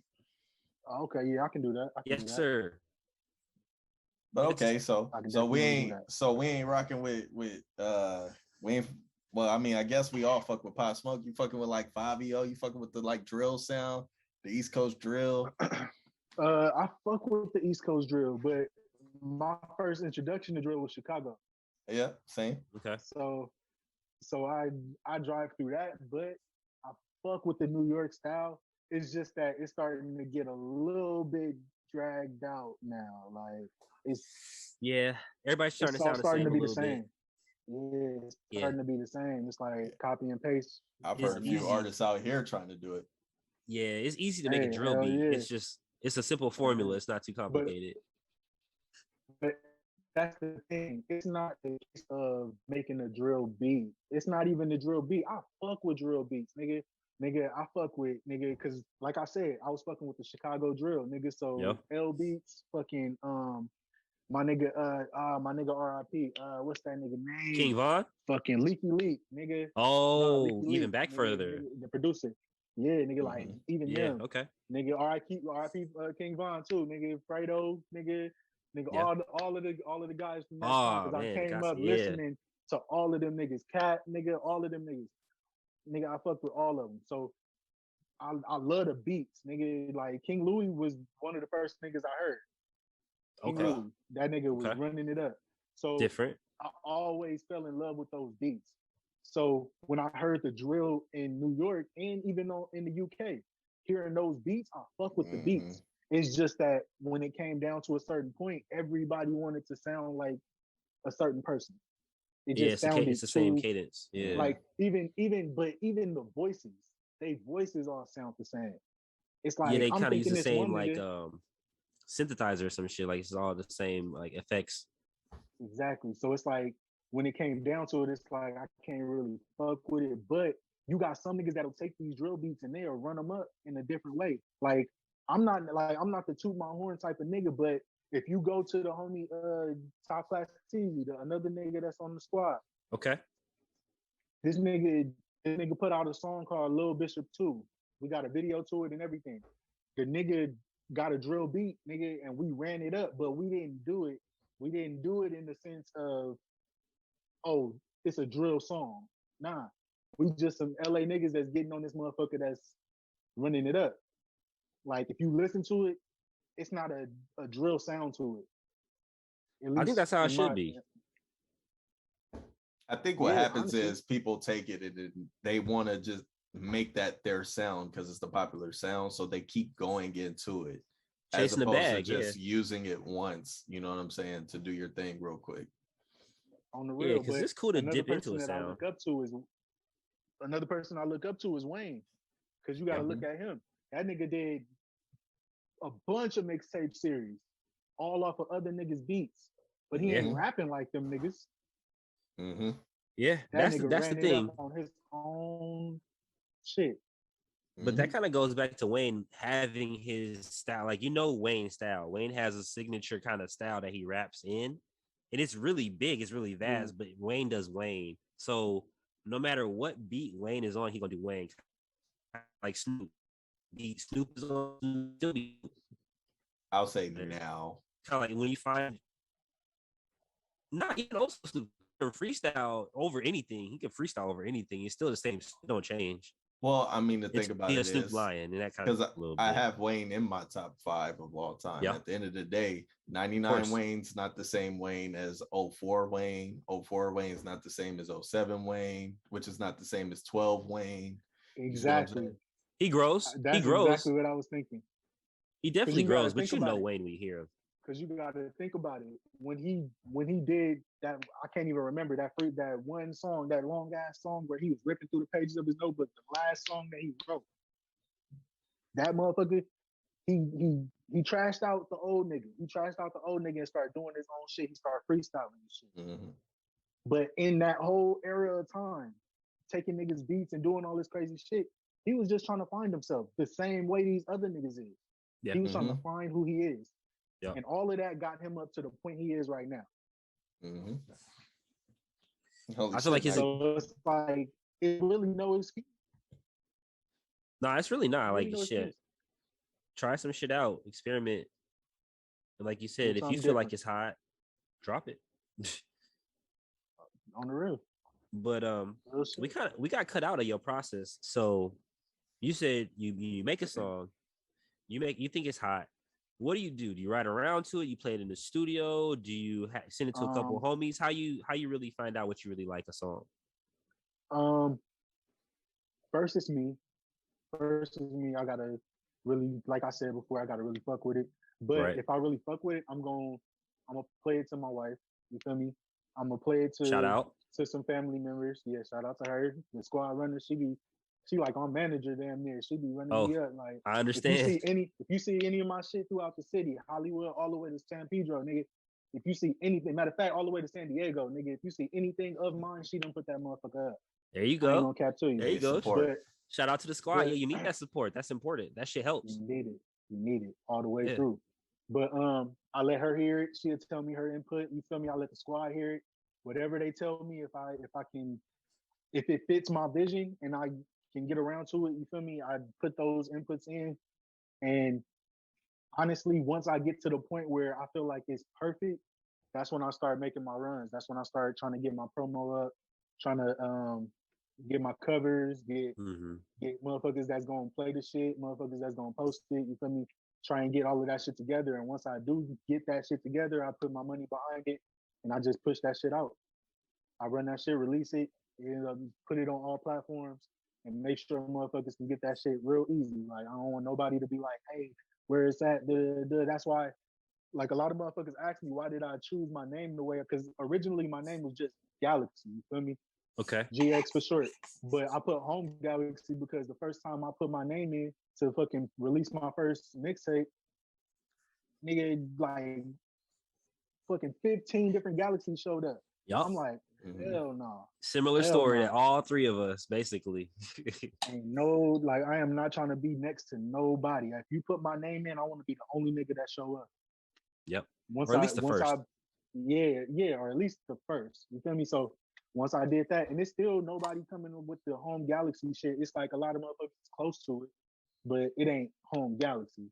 Yeah. Nowhere. You know what I mean? So I feel like that kind of fits into how you actually want to mold your sound, and it's like your own shit. Like everything that you're kind of doing is on your own shit. You don't want to really be boxed into a certain sound or something else that someone else is doing. It seems like. Nah, I don't want I don't want to get put in the box. Because once you get put in the box, you got to be stuck to those limits. It's hard to get out that motherfucker. Once you get typecasted, it's a rap. Typecasted, nigga, that shit's a fucking rap, nigga. Nigga, everybody know who Hector is, nigga. That nigga the same nigga in every fucking movie. Yeah, damn, you're right. Same nigga. Every movie, every they show. They don't even change his name. I don't even think they write his real name. They probably just write Hector. Bruh. He know who he is. Probably get a check and say Hector, nigga. Like he know. They know who it is. They know it's not fraud. He go to the bank and put a check in front of them and then say Hector. They're gonna be like, oh yeah, I know who nigga. Oh, you've been casting checks for a while under this name. I know who you are. No, you're right about that though. That's the real dangerous thing about art. Like you said, getting locked into like one certain thing. Like someone says you're this type of rapper, or you're this type of producer, or you make this type of music, and it's like, what if I just made that type of music then, but I'm not that now? So yeah, it's definitely a battle. It's definitely a battle, but it seems like you're on the winning side of that shit. Realistically, like you're not really getting boxed into that. You know, I'm just trying to stay in my own space. You feel me? Like I don't want to get too much into another space to where it's like I start changing the way I think and the way I feel about certain stuff. You feel me? Of course, growth is a great thing, and learning is a great thing, but it's certain things you don't accept in your space. You feel me? So I try to stick to that. Facts. You got a certain type of rules that you keep out of your circle. Like I've been seeing people had a studio rules and shit. You got anything like that you try to keep your shit in line with? Honestly, I'm gonna be real. There's no like specific like rules in the studio. It's just don't be a dumbass. Like honestly, that's basically pretty simple. That like Standard. I don't know. It's like I'm not telling niggas how to be. You feel me? But honestly, I don't like. I'm the type of nigga I smoke weed, but I don't fuck with cigarettes. But if a nigga spark a cigarette around a nigga, it's like, yeah, I'm not about to tell you. Oh no, you got to go over there. Now, if you blowing this whole motherfucker up with cigarette smoke, you gonna have to just go outside. You feel me? Just go ahead, handle your thing, and you can come back. But as long as you respectful, you chill, you feel me, and you actually doing something, nigga, you ain't just in the studio to be in the studio, nigga, you sitting there just watching niggas go in and out the booth, you feel me? Right.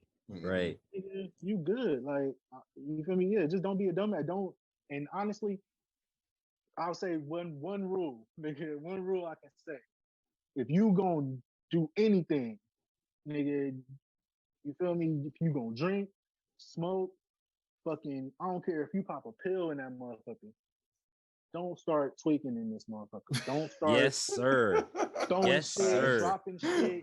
You feel me? If you like niggas that spill beer, niggas that spilled a beer or a drink. You feel me? Spilled a cup or something in the studio, but niggas will clean that motherfucker up. But don't be so belligerent that you all fucked up. Like, oh, nigga. And if you throw up, nigga, you gotta clean that motherfucker up. You got to go. Damn, yeah, it should never get to that point. If you gotta throw up in the studio, man, take your ass outside, please. You feel me? This ain't no party. We came here to work. Like, it's still go sleep like, in you the still car. want some exactly. You feel me? Like, you feel me? Like, I like to have fun in the studio. You still gotta have fun because that's where you really get the essence of the good music. Vibes. You feel me? Right. It's the vibes. You feel me? You start getting ideas because of conversations or different little shit going on. Of course, but you got to make sure you're working in the middle of it's all like of that. a fine line. Like, that's the tricky shit about this music shit, right? Like, people look at it and they're like, oh, it looks fun to be a rapper and blah, blah, blah, be in the studio and all that shit. But like, you're really working, like, if you do it right.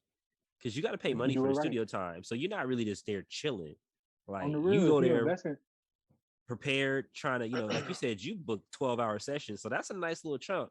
So I'm sure you go in there with your shit kind of already thought out, planned out a little bit. And of course, you have some fun because you got to get into the vibe, but you're really working. Yeah, no, I don't even be going in ready. Like, sometimes, like, every now and then I go in there ready. I probably have like one song that I was like bored one day and I just started writing. But most times it's just vibes. I just go in there, run it up. If I gotta write something, I'll write it. I'll punch in a lot. But a lot of times my music, I'll have like some little shit because I get bored a lot of times. I'll just start writing. And it'll be like little pieces of shit. Like, all of my notes is pieces of shit, like all over the place. Like, nigga, I can tell you it's like one song that I did, I probably went from like 6 different notes and was just taking like pieces from you feel me, trying to piece it together. Yeah, like it just works out that way because it works out for me because sometimes I get writer's block real easy. Okay. So if I got a lot of these one-liners in my notes, you feel me, I can easily just go in there whenever I get stuck. Like if I'm just going off of a vibe, I'm so freestyling. You use like bullet points in a speech type shit. Bingo. So if I'm freestyling in that motherfucker, and I start getting stuck, and it's like, all right, I'm not thinking of nothing. I'm stuck. All right, let me go to my notes. What'll work?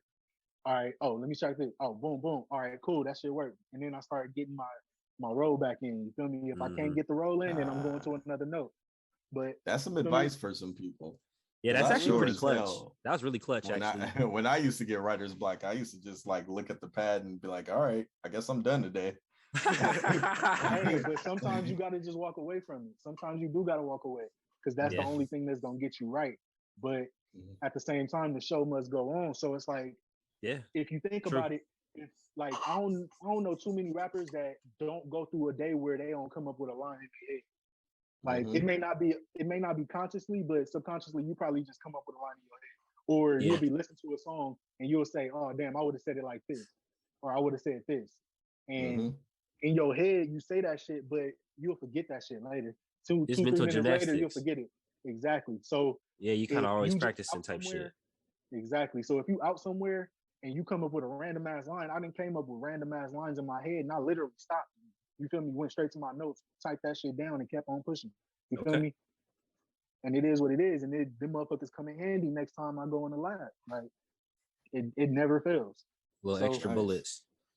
You feel me? So it's like it kind of helps. So if anybody was to be stuck like that, nigga, just go to your notes. You probably got something you didn't finish where you can just grab a line out, run it up real quick. Like it's not that bad. But if you got to walk away. There's nothing wrong with it. You can go back to it later. Nice. That's a gem right there. For real. Facts. So I gotta ask, because we all got this story.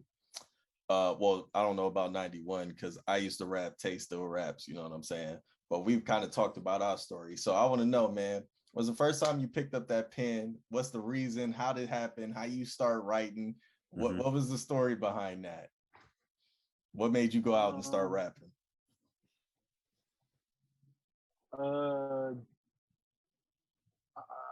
The first time I picked up a pen, it wasn't rapping, it was more poetry. And it was for a class. It was for drama class, I believe. Yeah, it was drama. So we had to make a poem. I can't remember the poem to this day. I just know it was, and it's crazy because I've always been a nigga that was fascinated with stars, space, all that shit. You feel me? Giving the name. Hence the galaxy situation. Okay. Yeah. Right. So it was about some shit like that. You feel me? And motherfuckers was fucking with it. Nigga, like I really went up there and ran that shit up. Nigga, they told me they wanted me to come back and do it in another class and all that extra shit. It was like, all right, cool. Like I fuck with this. Then later on down the line, I met two niggas that it was these twins through a nigga that used to be my best friend in high school and shit. You feel me? Two twins, crazy motherfuckers, but one of them rap and one of them sing. So they used to be freestyling and doing little shit all around. I never got to work with them niggas, but that was my first time trying to freestyle with niggas. Like, trying to put my words together. And I was coming up with some little shit to where it was like, all right, cool. All right. I wasn't hard, nigga. I was mid, like. But hey, that's cool. You can admit that though. Yeah, like I ain't got no problem with that because nigga, my sister put out a fucking video and I wish she would have took that motherfucker down. Like she put that shit on Facebook. We was on the way to Vegas, rapping in the car, and I swear that shit was so fucking trash because I was high out my mind and didn't know what the fuck to say. But anyways, back to the story. So those kind of things kind of influenced me, but at the same time, the first time I actually picked up the pen was being around my nigga Scully Sancho. He actually put me in as a rapper. He gave me my name, all that extra shit. You feel me? Like, niggas really the reason why I like really took the shit serious. So shout out to my Scully. Nigga, yeah, like a nigga used to do freestyles all the time, and that nigga would always go fucking. Nigga, it's ridiculous how many times I done went somewhere and niggas be like, oh, you Brody? Because like the homies call me Brody. So, nigga, you Brody, hey, bro told me about you, bro. He said you be spitting like crazy, my nigga. Da da da da. Whoop you whoop, nigga. Hey, spit something for me, like da da da. Like niggas are getting the big ass ciphers and shit, nigga. All because this nigga done told them motherfuckers that I rap. Word of mouth. And it's like, shit. all right, word of mouth shit. So soon as it got around to the point where I was really like feeling myself on the shit, that's when the nigga had to pick up the pen. But at the same time, it was episode that really got me to pick the pen up, like really trying to get the shit going. Because the nigga used to like Scully and Episode is brothers. You feel me? So I met Episode through Scully. And when we came around, my nigga was doing this shit. Nigga had songs, niggas was running it up. He was doing this shit in Pedro. Nigga, he was running shit up with Nip. He was doing the camera shit. My nigga had his own little operation running up, and I'm looking at it like, damn, this nigga really moving around. And I heard the nigga flow. I heard the nigga get off. And I was like, damn, this nigga kind of hard. Like, this nigga really going up. So Scully doing the same thing he always do. Hey, this my nigga right here. Da, da, da, da. That nigga rapped it. At first, the nigga wasn't fucking with me. That nigga Episode wasn't fucking with the nigga. He was like, oh, all right, for sure. What's up? But he gave you the industry high. Okay. Yeah, like, you feel me? But it wasn't on no disrespectful shit. It was just like, oh yeah, you rap, oh for sure. That's what's up. Right. Ended up getting on the song with the nigga, and the whole time when I'm writing, I'm just in my head like, nigga, I gotta go hard on this. Got to demolish it, yeah. You feel me? Like, I gotta go hard on this shit. You feel me? Nigga ran it up, did the song, and niggas ended up really fucking with a nigga after a while. Like, nigga ended up coming around a lot. The nigga ended up living right up the street from a nigga and all that shit. You feel me? So a nigga was, you feel me, constantly going over there. Nigga wants niggas like develop like a relationship, a friendship. You feel me? So nigga just started really trying to get my pen game right, nigga. And then all of the people that I met through the nigga and all that shit, it just like, it drove me to like go a little bit harder, especially once people started really paying attention. Like, oh, that song you did over there, oh yeah, that shit hard, bro. You did your shit. And motherfuckers asking me for music, asking me for the song and all that shit. It's like, oh yeah, this shit real. I'm about to really try to get this shit going. Like, I don't know. It was like just a chain of events that really made me pick the pen up. You feel me? Like, cause I did it before, but I wasn't really doing it until it was just like, I gotta really stand out. Sound like a lot of dominoes just fell in the right order to like put you in position, kind of.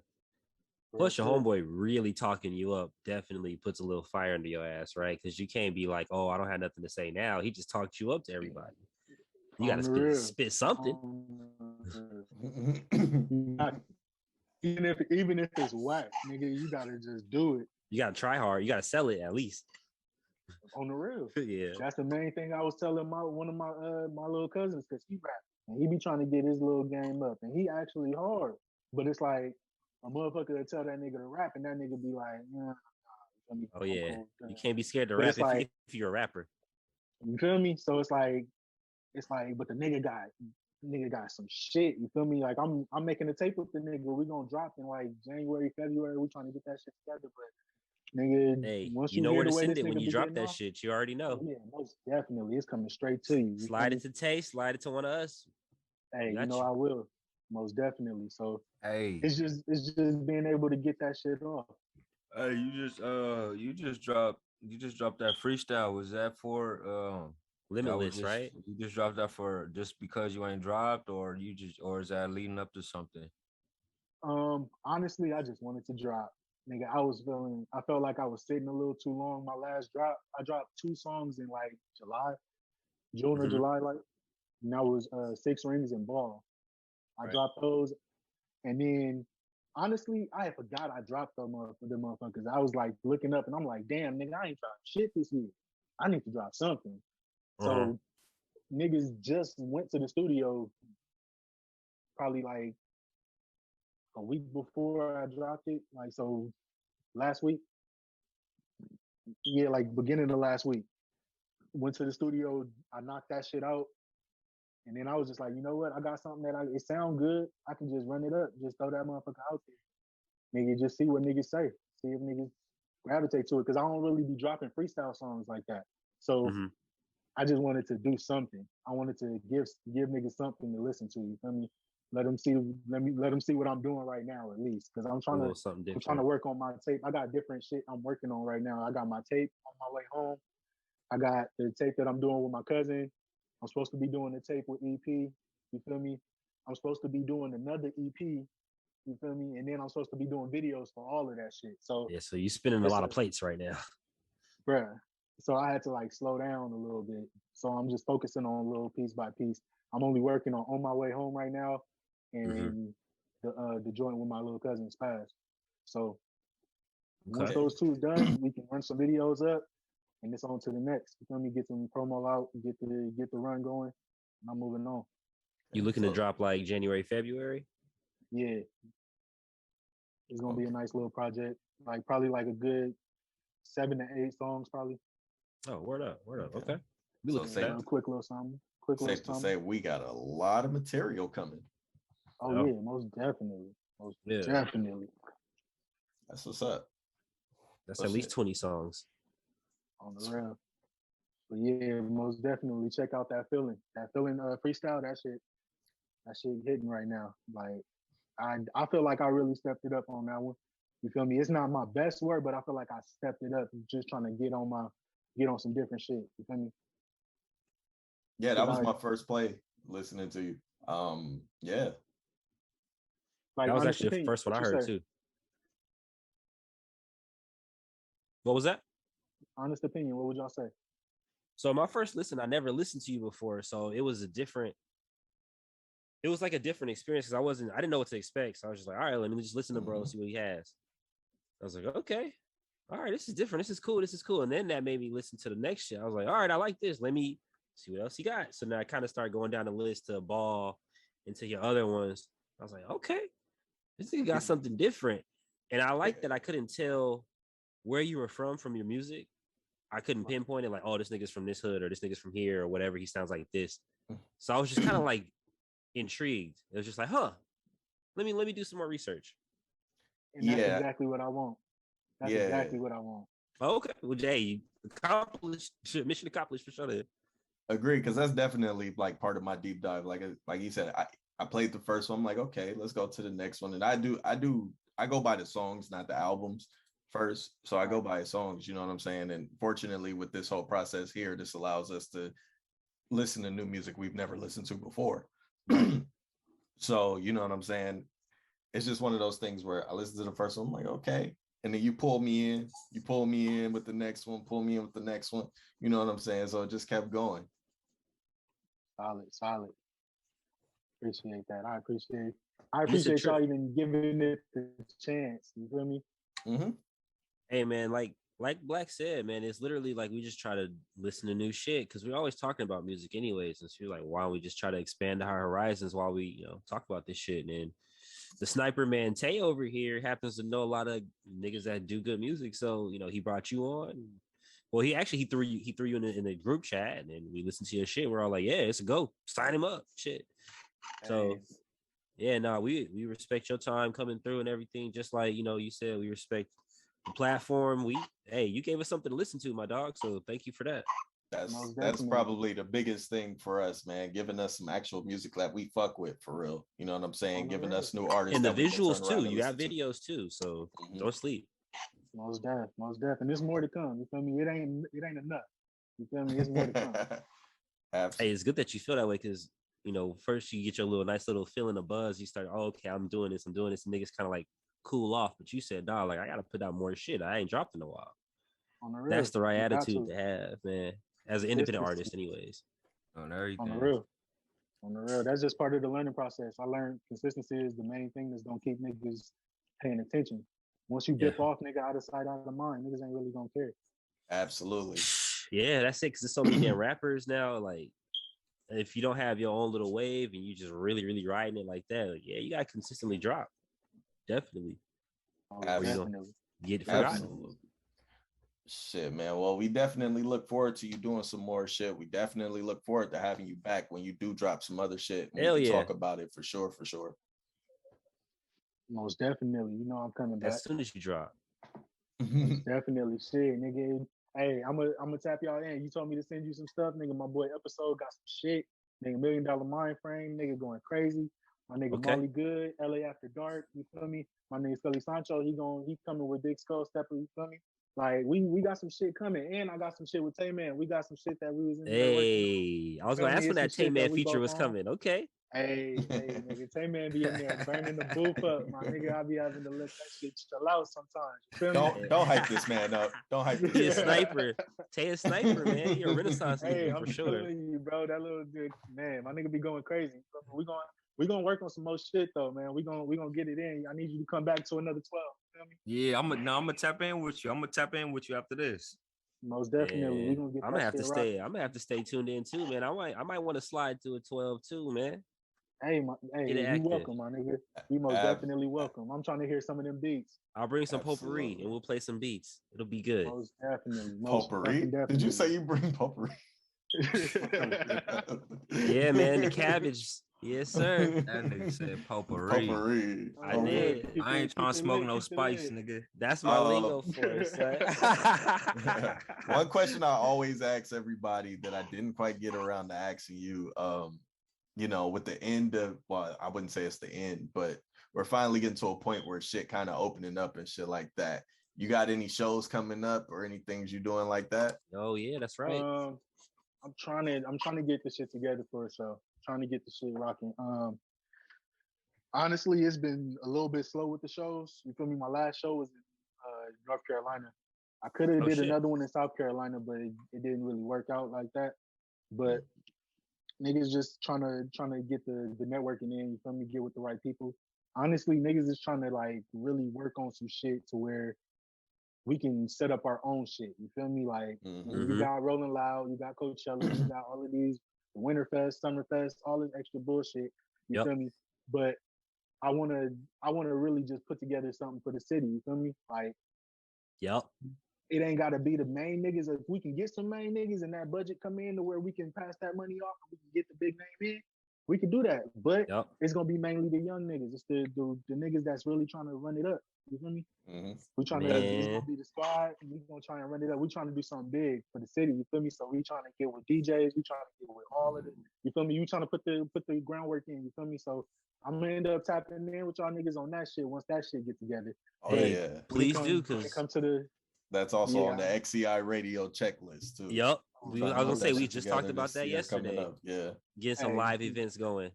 Hey, we got to put the brains together. We gonna come up with a mastermind. You feel me? Yeah, we're gonna have to have a little powwow, talk about it, man. Get the crew together. You know, you got a few niggas with you. You know, we might have to get everybody together, do something. Yeah, we gonna make it happen. But when it comes to shows, I'm just trying to get the groundwork in. I'm talking to a few people. You feel me? But once I get some shows in, I'm gonna definitely let y'all niggas know. Slide y'all some tickets, run it up. You feel me? Let y'all see how we really run this shit. Absolutely. Hey man, we're all about press. We are the media now, so we're all about shows. My nigga, we're up there. We're taking pictures, videos, all that shit. Interviews. Next year we gotta get the whole squad on the interview. You feel me? Yo, that would be dope. Have a whole panel. Everybody come to somewhere. Just everybody rock out. That would be dope. Hey, we could do that. We could try and set that up, bro. I know all this squad gonna be up for it. Get the squid on everybody. Most definitely. We looking to move it next year. We looking to move it into a live setting where everyone is in the same building. So on the real, shoot, low key, it could probably be one of them 12 hours. You feel me? Y'all can slide. Yo, you feel me? We can get a good conversation going. Y'all can hear some music. You feel me? Get the shit going. You feel me? That sounds like a good little time right there. Quite honestly, ain't nothing we gonna set it up. We gonna try and figure that out. Yeah, we all mobile, so we'll get that shit growing for sure. Most deaf.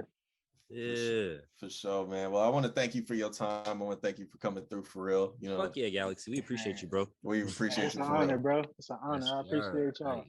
Galaxy, good looking, for real though. Good looking, my G, for coming through, man. Yeah, man, we fucked with you for real, bro. Stay tapped in. I'm gonna stay tapped in with you in the DMs and shit, bro. We gonna make some shit happen. Oh yeah, most definitely. All right, bro. All right, buddy. Peace. Right, I'm gonna tap in with you after this. Yeah. All right, Fully. Hit me. All right.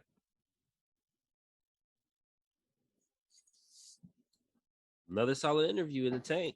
Yes, sir. My man had a lot to say. I appreciated a lot of it too. Like, he had some really good tips, like just in general, you know. I like people that have a lot to say, man. I don't really like interviewing people that don't have a lot to say. Like if you like On that too cool shit. One word answers and all that shit, like that shit cool and all that. But like, you know what I'm saying? Like I'm gonna give you the same energy you giving me. Like I ain't gonna lie to you. Like all that shit gets y'all corny y'all could be professional, but me, I'm not being professional with nobody like that. Nah, hopefully. I mean, quite honestly, like, really, dog, you've been really good with getting the people on. Like, we've been having this real good energy with getting nigga. We want our really Migos cool moment too, nigga. Our Migos Joe Budden moment. I'm sure we'll have one eventually. How'd you feel? How'd you feel not being on Bad and Bougie? I'm sure we'll have one eventually, but I mean, at least with me and Tay bringing them in, like everybody we kind of already loosely know or we've talked to or whatever. So nobody's really on some funky energy yet. Until we start getting real big and niggas start like, oh, I want to come on your show, and then we don't know them yet, and we'll see. Shit, man. Well, we need some more niggas from Inglewood, Tay, because it's a whole group of people we just heard about. Yeah, that was definitely a good dude, man. Shout out to Home Galaxy. Definitely. One more time. Definitely shout out. Shit, man. Well, shit. All right. How y'all want to wrap this? Nah, we ain't gonna wrap yet. Let's go into this. I got two ways. I got one topic, then we'll go into the wrap. Hit me. So, okay, because we posted about it. We're gonna talk about it. Yep. What y'all think about Lil Duval's comments? That nigga smoking weed, bro. That nigga smoking that good shit. That nigga, man. You crazy. You smoking that good shit too, Tay. Do y'all niggas really listen to Kodak Black? Yo, do you really listen to Kendrick? Come on, bro. Nigga. Of course, nigga. I'm from that side, so of course I'm listening to that. I've heard that before. Okay, so come with the defense. Which one? Let me know what's your arguments here, Tay. What you mean? What you mean? Come with a defense? Tay says Kodak is better. You I'm not defending nothing. I need to know why. I'm agreeing. I'm not defending nothing. You agreeing with with the opposition? Yeah, nigga. So what am I defending? What am I defending? Most people. I'll defend home turf then if you want. Most people believe. Since Tay's in Florida right now. Since Tay's in Florida right now, most people believe that what Lil Duval said was asinine. It's crazy. It's like comparing apples and oranges. I believe a lot of people got their heads up their asses, but you feel me? A lot of people might not agree with that. You feel me? All right, well help me pull my head out, sir. How does Kodak beat Kendrick in a rap off? How does that happen? Oh, that wasn't the argument. All right, a better rapper. Wasn't will Kodak beat Kendrick in a rap off? It was what was the argument anyway? It was like he's better lyrically on the same level. As good lyrically, yeah. He's not though. He's not. I agree, bro. He's really not. He's really not. I agree. I would say, bro, he don't have a California speech, bro. So it's not gonna sound like. Well, Kendrick doesn't go straight LA either, though. Nah, not really. Kendrick, honestly, if you didn't know where Kendrick was from, I would think he was from the Midwest. How he puts his flips and stuff together, kind of like a Common type of thing. Like he has a different type of flow than like a LA kind of rapper. But his music sound like that, but he sound like a LA nigga to me. When he uses certain slang, for sure, you know it. But I don't know, bro. It's just like if I had to compare them, it's too hard because they different. Like they way different, and I think levels wise, not to say one is the reason better, but they're different. The reason why I disagree is because I've listened to a good amount of Kodak Black songs. I don't really fuck with Kodak like that. Yeah, like, you hate Kodak Black. Amount of Kodak.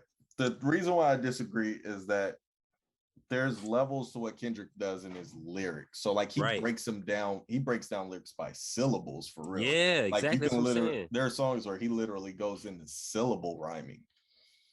It's hard. I can't do it. Not even writing. Like I watched a couple of things people break down how he'll use callbacks like how comedians do, but he'll call back to like the fucking beginning of the song and shit. Like it's crazy. The stuff that he does. Too. Kodak does not do fucking nothing crazy like that, bro. Have you heard Photoshop 3? I'm not sure. What's this? Let me look. Exactly. How you gonna say yes somebody don't know? Even heard all their music. Let me see. I ain't heard all Kendrick's music either. If you want to be technical. Exactly, bro. All right, well, let me make it official. Kodak doesn't usually do that, and I'm pretty sure if he were to do it, Kendrick could do it better. So you're being biased now. But I like Kodak though. I'm not saying I don't like Kodak. He's dope. So No, you're out I of the don't like conversation Kodak. now. You out of the combo No, now. You Black be is out because he hates him. I'm I out. like That's him. why I'm letting y'all debate it because Yeah, I don't Black like is Kodak out. at I all. actually like Kodak. I just know he's not as good as Kendrick as a rapper. It's not about who's better or who is this good, because that's subjective, my boy. That's very true. It's definitely subjective because like I got a lot of Kodak in my shit. Like it's a lot of Kodak in there. But if I had to, it's about if they lyrically, yeah, all that because it was on about the lyrics. So same just keep it level. to lyrics, like not about who's visually, better or who's all that. Now, if they're Yeah. lyrically can be put on the same level. because visually, I would actually go with Kodak shit. Like I like Kodak's visuals and all he like how he presents his shit. Like I like Kodak. Kodak could really rap, bro. He could really rap. He could really rap. He could for really sure. fucking rap on some real like what? He could rap like how Kendrick rap, bro. But that's not how he rap though. Like he don't rap like that. It's like he could rap like that if he wanted to. He don't rap. That's not how he rap though. I'm not gonna say what he Kendrick do. That's Lamar not his is bag. Michael Jordan. I'm not gonna say Kendrick Lamar is Michael Jordan, but let's just use basketball. Michael Jordan can play basketball, really play basketball. Grant Hill was good, really fucking good. Oh, you being a little. But he's not like you're doing too much, my boy. I thought you was gonna say Kobe. Hell fucking no. He's Kendrick not Kobe. Kendrick is Kobe. But no, and I thought you were gonna go. Yeah, Kendrick is not Michael. We're not gonna go there. He's a GOAT of the West Coast, but like we're not there yet. His career is still going. He's definitely still going, but like Kobe's isn't going, so I couldn't use him either. I don't mean it in that sense. I mean it as he still has a. I can't say he's hit his peak yet. Okay, let me give you some people that are still playing basketball that are still going, but are Devin Booker and Tatum. Okay, and who are we comparing? Are we saying that's Kodak Black? Tatum is definitely Kodak Black. Okay, and that would be compared to who? Who would Devin Booker? Kendrick be? Who would Kendrick would be Devin Booker. No, see, wow. Putting up hella you points. tripping, bro. Wait, Wait, close. Wait, no. They damn near this. close. No, I got this. I got Hell this. nah. I got this. Tatum might be Tatum better. Tatum is better defensively. Nigga, what? Tatum can't stop Booker. Did you not see Tatum come out yesterday? Did you not see how hot he was? Do you watch basketball, bro? He's hard, but he's not as hot as he is. He can't. Do you score watch basketball, nigga? He's better defensively. He went like 5 for 5 right off the back. He's better defensively. Booker can score, yes, but Tatum's better all around. That nigga said he's all not around. as hot. All around. Not all around. All around. How is he as hot if he's not the number one player on the team? 91. He is the number one player on the team. Bro. No, it's two. It's AB. No, it's not AB. Devin throw Booker Jaylen is Brown hands in there, but number hands one down is Tatum. It is Jaylen Brown and him. It's like who's the best? No, I don't know. They try to say Jaylen Brown, but Tatum is number one. Everybody knows it. Like they go as Tatum. Tell Jaylen Brown The that. only reason they say it is because you tell Chris Paul that he ain't the best player on Phoenix. He fucking knows he's not the best. Okay, but still to your same argument. Tell Chris Paul he ain't the best player on Phoenix. Tell DeAndre Ayton he ain't the best player on Phoenix. All of them know who the best player is. Come on, like okay, and Jason Tatum is the best player on Boston. There's no. I don't know. There's I don't know. Nigga being biased again. Yeah. Nah, it's just like he's too close. Biased as hell. He's too close to Jaylen Brown to say he's no, like. he is not. They are just similar players. Nigga. You know he's who too odd. You know who their comparison is, and I'm gonna give you this comparison, and it's real. Their comparison would be Kawhi and Paul George. You know who's better. They have a similar game, but you know who's better. That's subjective. Nah, that's too subjective. It's not subjective. We know who's better. That's too subjective. Some people would say that Paul George is good. No, Paul George is y'all know Kawhi is way better. Kawhi is think so too. Paul I definitely George think is more so. durable, but Kawhi is better. We all know, but they are the same player. Shit, I wouldn't even say he's more durable. Realistically, he's more durable. That leg was a nasty situation. That has nothing to do with durability. He just broke his fucking leg dunking. Before that, he got hurt too. Like I think a year before that was his ankle. But anyways, like that's a decent one, but neither. That's the comparison. I don't feel like Kawhi's hot enough. Kawhi, because he ain't played this year. He's just as weird as Kendrick, though. So that might be kind of more spot on. Though. Okay, my whole point is your Tatum Brown argument is asinine. And Tay, you agree with me, correct? I definitely agree. All right. Y'all can say how y'all want, but I still don't think Kodak is lyrically better than Kendrick. No, I don't agree that Kodak is better than Kendrick lyrically though. Don't do that. All right. Well, shit. Hey, man. I guess I didn't think anybody was gonna take up for Kodak, but I should have known it'd be Tay if anybody. Yeah, it would have been Tay. I like Kodak too. Like, don't get it wrong. Because I'm real. That's why I keep it 100. That's why I'm not living under no rock. You hear me? Oh, okay. Well, I'm gonna go back under my rock then. Yeah, right. with all like with everybody else. All right. Well, before we get to the last subject, real quick, we're gonna show this off real quick. We got merch coming soon. I got another hoodie coming on. We got 2 hoodies coming. No, it don't work that way. You at the bottom. So you got to point up and I think to your right. Yeah, like that. There you go. Okay. Merch that way. So we got some shit coming. We got a specific team hoodie coming in a minute. I just ordered one. It's got the logo and on the sleeve it's got the name. So we're gonna see what that come hitting like, and then we'll start ordering some shit. No, it sounds hot. I'm excited to show up to places with it on. We gonna sleep like all show up saying you need show niggas what it is. Oh shit, who are they? They got some shit. We'll have hoodies and stickers, and then hats, whatever. That's all you need right now. Get. Yeah, so hats, fannies, whatever comes our way. All right, but hoodies for sure. I mean, this hoodie season. Yeah, facts. All right, so what I wanted to end on. We got a couple other topics, but we had a little long interview and we started a little late. It ran long, but it's good. It was still cool. Where did you get to on Power? So I actually wasn't as far back as I thought I was. Okay. Because when I started watching season 4, like halfway into episode 1, I started getting like flashbacks to everything that had already happened. So I'm like, oh shit, I know way more than this already. Mm-hmm. I already knew about Milan dying. I didn't remember that, but after I saw it, I was like, oh yeah, he did get killed by him. I remember how it happened. Mm-hmm. I remember Jamie getting arrested. I remember Tasha still kind of fucking with Tommy, but not really fucking with Tommy. So like I realized I was further up than that. So I skipped to like episode 6, season 4. And that's a little bit more so. So I got like 2 more episodes of season 4 or something like that. And I'm in season 5. So I'll be back up by this weekend. I'll be in season 5 midway. Okay, so what's going on? What's happening so far? So I'll pull up the last stuff I saw on Stars real quick, just to make it quick, because I've been really trying to get to it so I could catch up to you guys, because you guys are like already done with Power, right? You're on like Power Book or some shit. Or yeah, Power I'm watching Universe. I started watching Kanan last night. That nigga been watching that. He been watching that shit on on fast forward. Bro, I've been. Oh yeah, so see, there you go. You can see I'm on episode 6 right there. Who you with? Okay. So what do you remember so far? So basically, they found the boy, because I guess Kanan was trying to say that he was kidnapped or whatever, but that shit got foiled. Yeah, Tyreek. They got Tyreek, but Tommy's still suspicious of Rotimi. What's Rotimi's name in this show? I forget. I'm just gonna call him Rotimi because I respect his music. I like his shit. But he's suspicious of Rotimi. He's like, how you know where that nigga was? And he's like, oh, he called me. He was in Bronx, whatever. I went to go get him. And so that shit didn't really look good. So he left out, but he was looking at him hella suspicious. Like, nigga, you know more than you saying, and I'm gonna find out.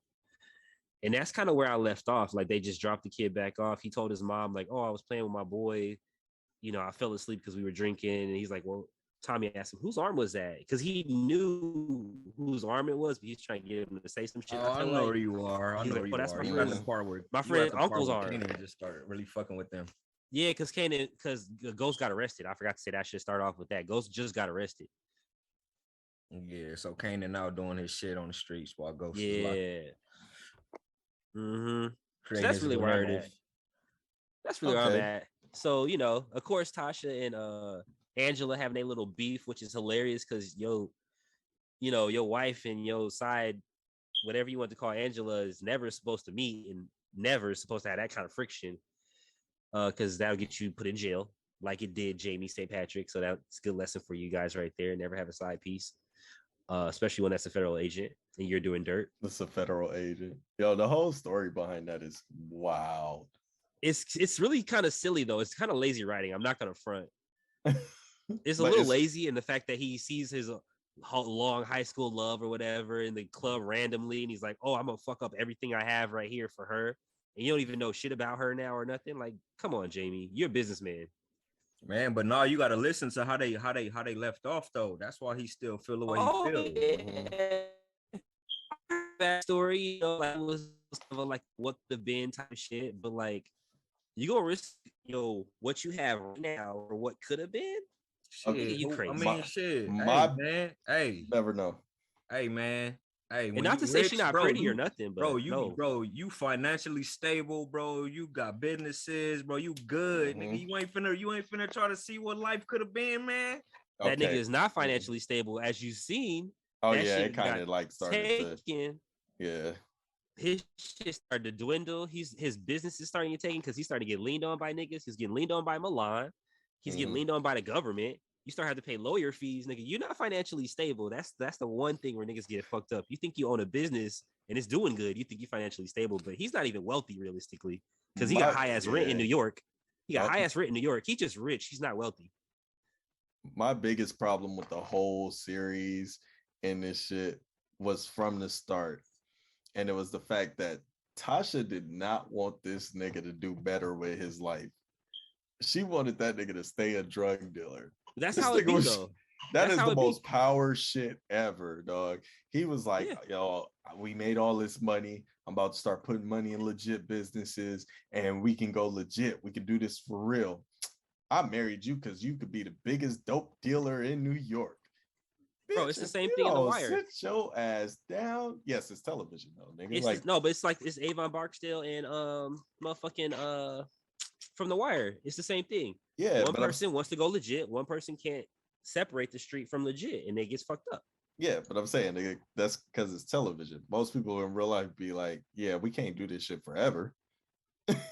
No, that's not really just television because some people really think this is my career. Like some people think they can retire from that shit, and most people know you're not gonna retire from that. That's not the life you retire from. There's two different ways out of that. That's what he was trying to do. He was trying to retire from that. That's the TV show part of it to me, because everybody knows she didn't want him to retire from it. She wanted to grow old as drug dealing couple. Yeah, because she thought that was sexy or something. That was fun and exciting for her. But honestly, that's also why I feel like Jamie started to drift, because Jamie was trying to do other shit. Like you say, he's trying to progress. He's trying to, put his money into shit. And then she was giving him that energy where he's like, this isn't really. She was toxic for that nigga, man. That's why he cheated on her. That's why he wanted to see what life could have been. But then if you understand that she's toxic for you already, right? If you're willing to jump out the window, why not just get rid of her? Not like a ghost get rid of her. Easy, man. They did dirt, my G. Oh, it's definitely that easy because she did dirt with him too, so she can't say nothing. No, but she can. That's how you get a plea deal, son. So you're telling me that she would put Ghost in jail? Black. You don't understand, man. You don't put Ghost in jail?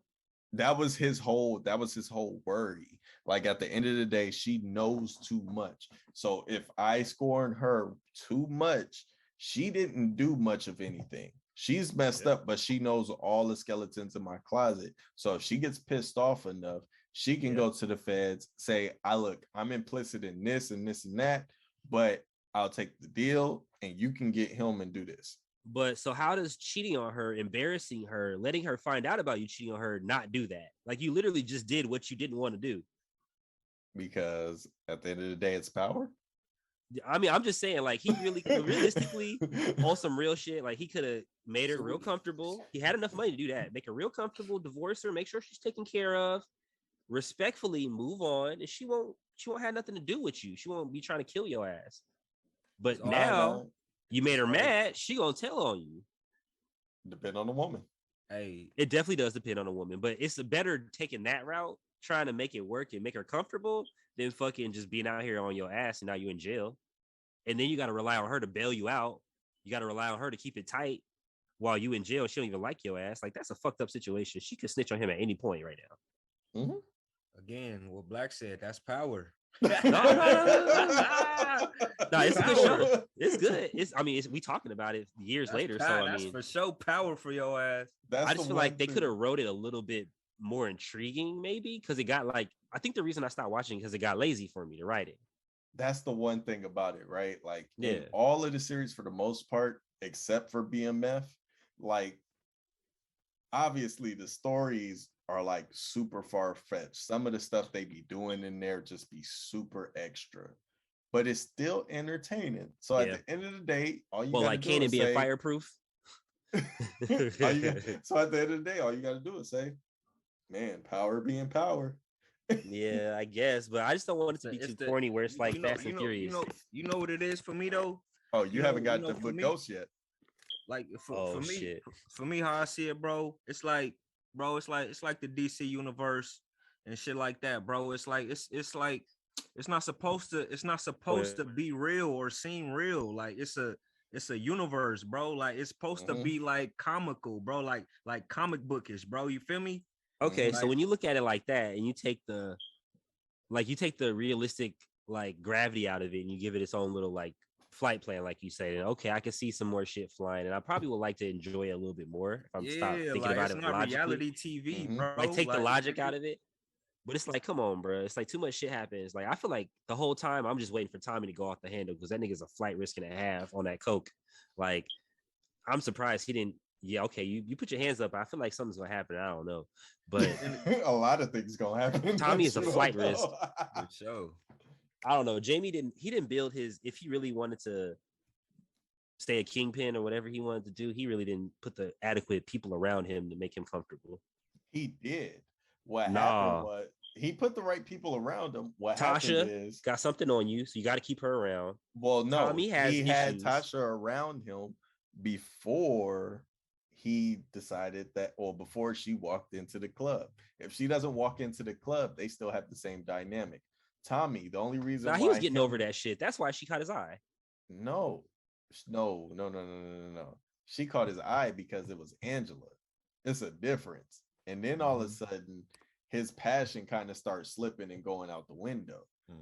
You don't think he was having a little weak moment though, because he was already like, "Fuck that shit at home. I'm over it." They was already having regular relationship moments, but when Angela came in, Angela was the one that caught his eye, and he was like, "You know what?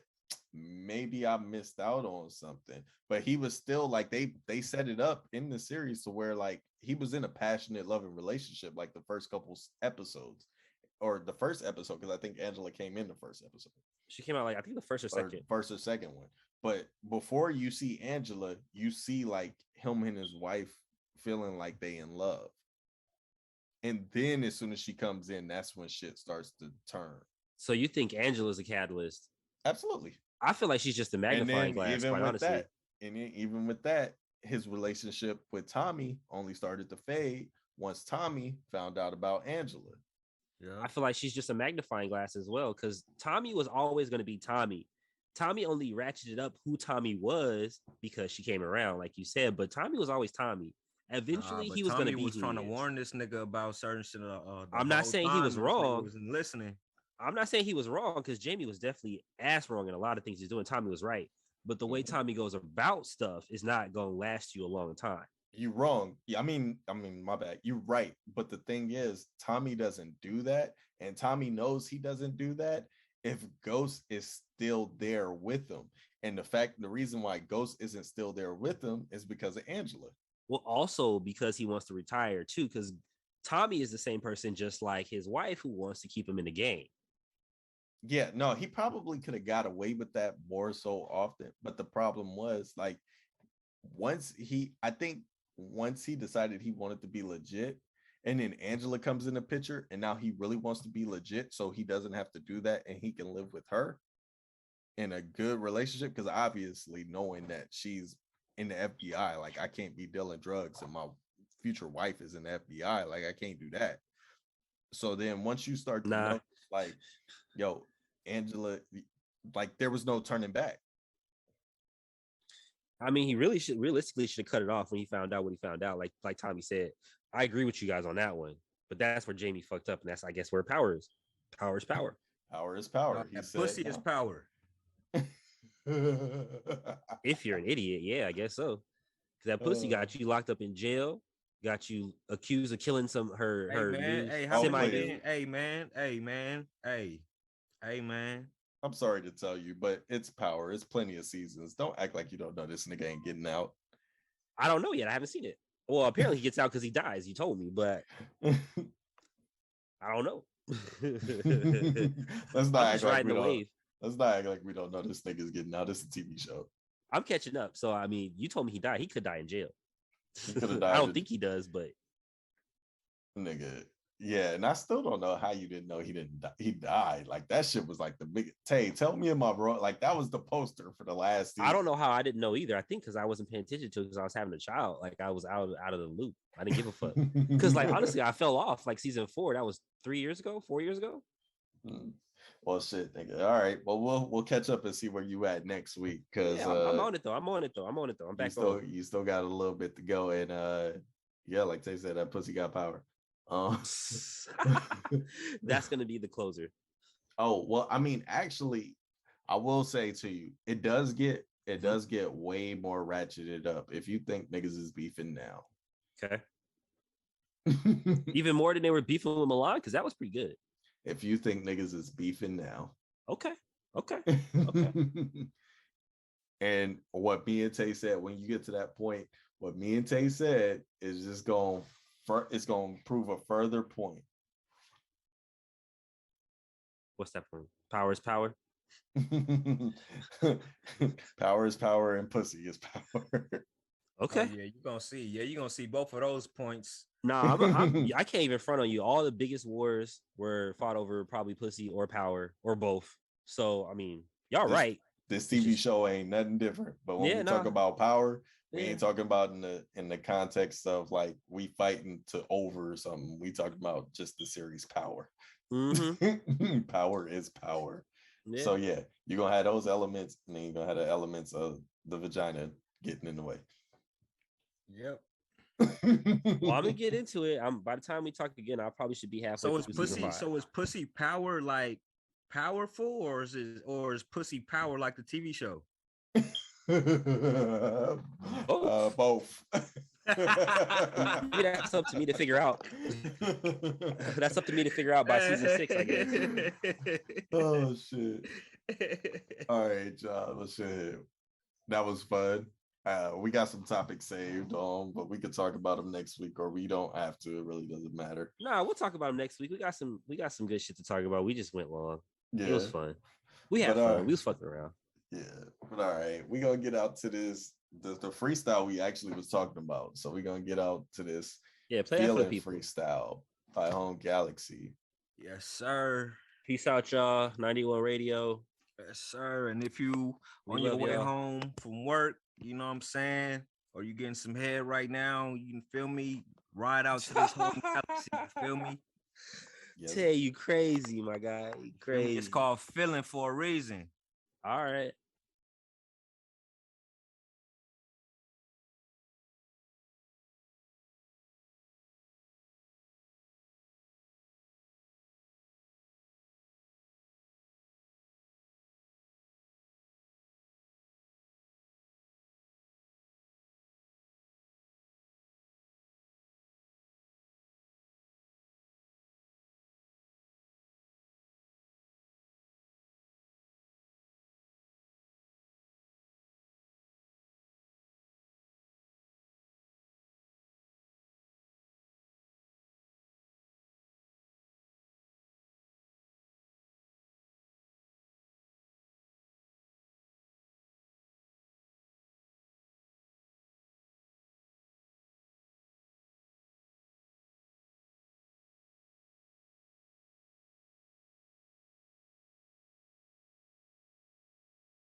Hey, and one more time, shout out to Home Galaxy for shooting through. Man, appreciate Homie Time. Appreciate him coming through. Shout out. Yeah. Shout And out man. everybody. And once more, man, shout out to my 2 co-hosts. Shout out to Mr. Tate, man. Shout out to 91. Tate man. And me, 91. Black, wrap it up. And for us appreciate y'all. XEI Radio, we are out. I'm coming to drop the hammer. Oh, shit. Hold on. Tay. Before we leave, what you got? What I got? Oh, go get my tape. My shit about to drop tonight at midnight. You know what it is? Fuck you talking about? What the name is? That shit called Don't Miss Me. It's called Don't Miss Me. One more time. Don't miss me. Don't miss these nuts. All right, y'all. XEI Radio, we up out of here. Peace. Peace.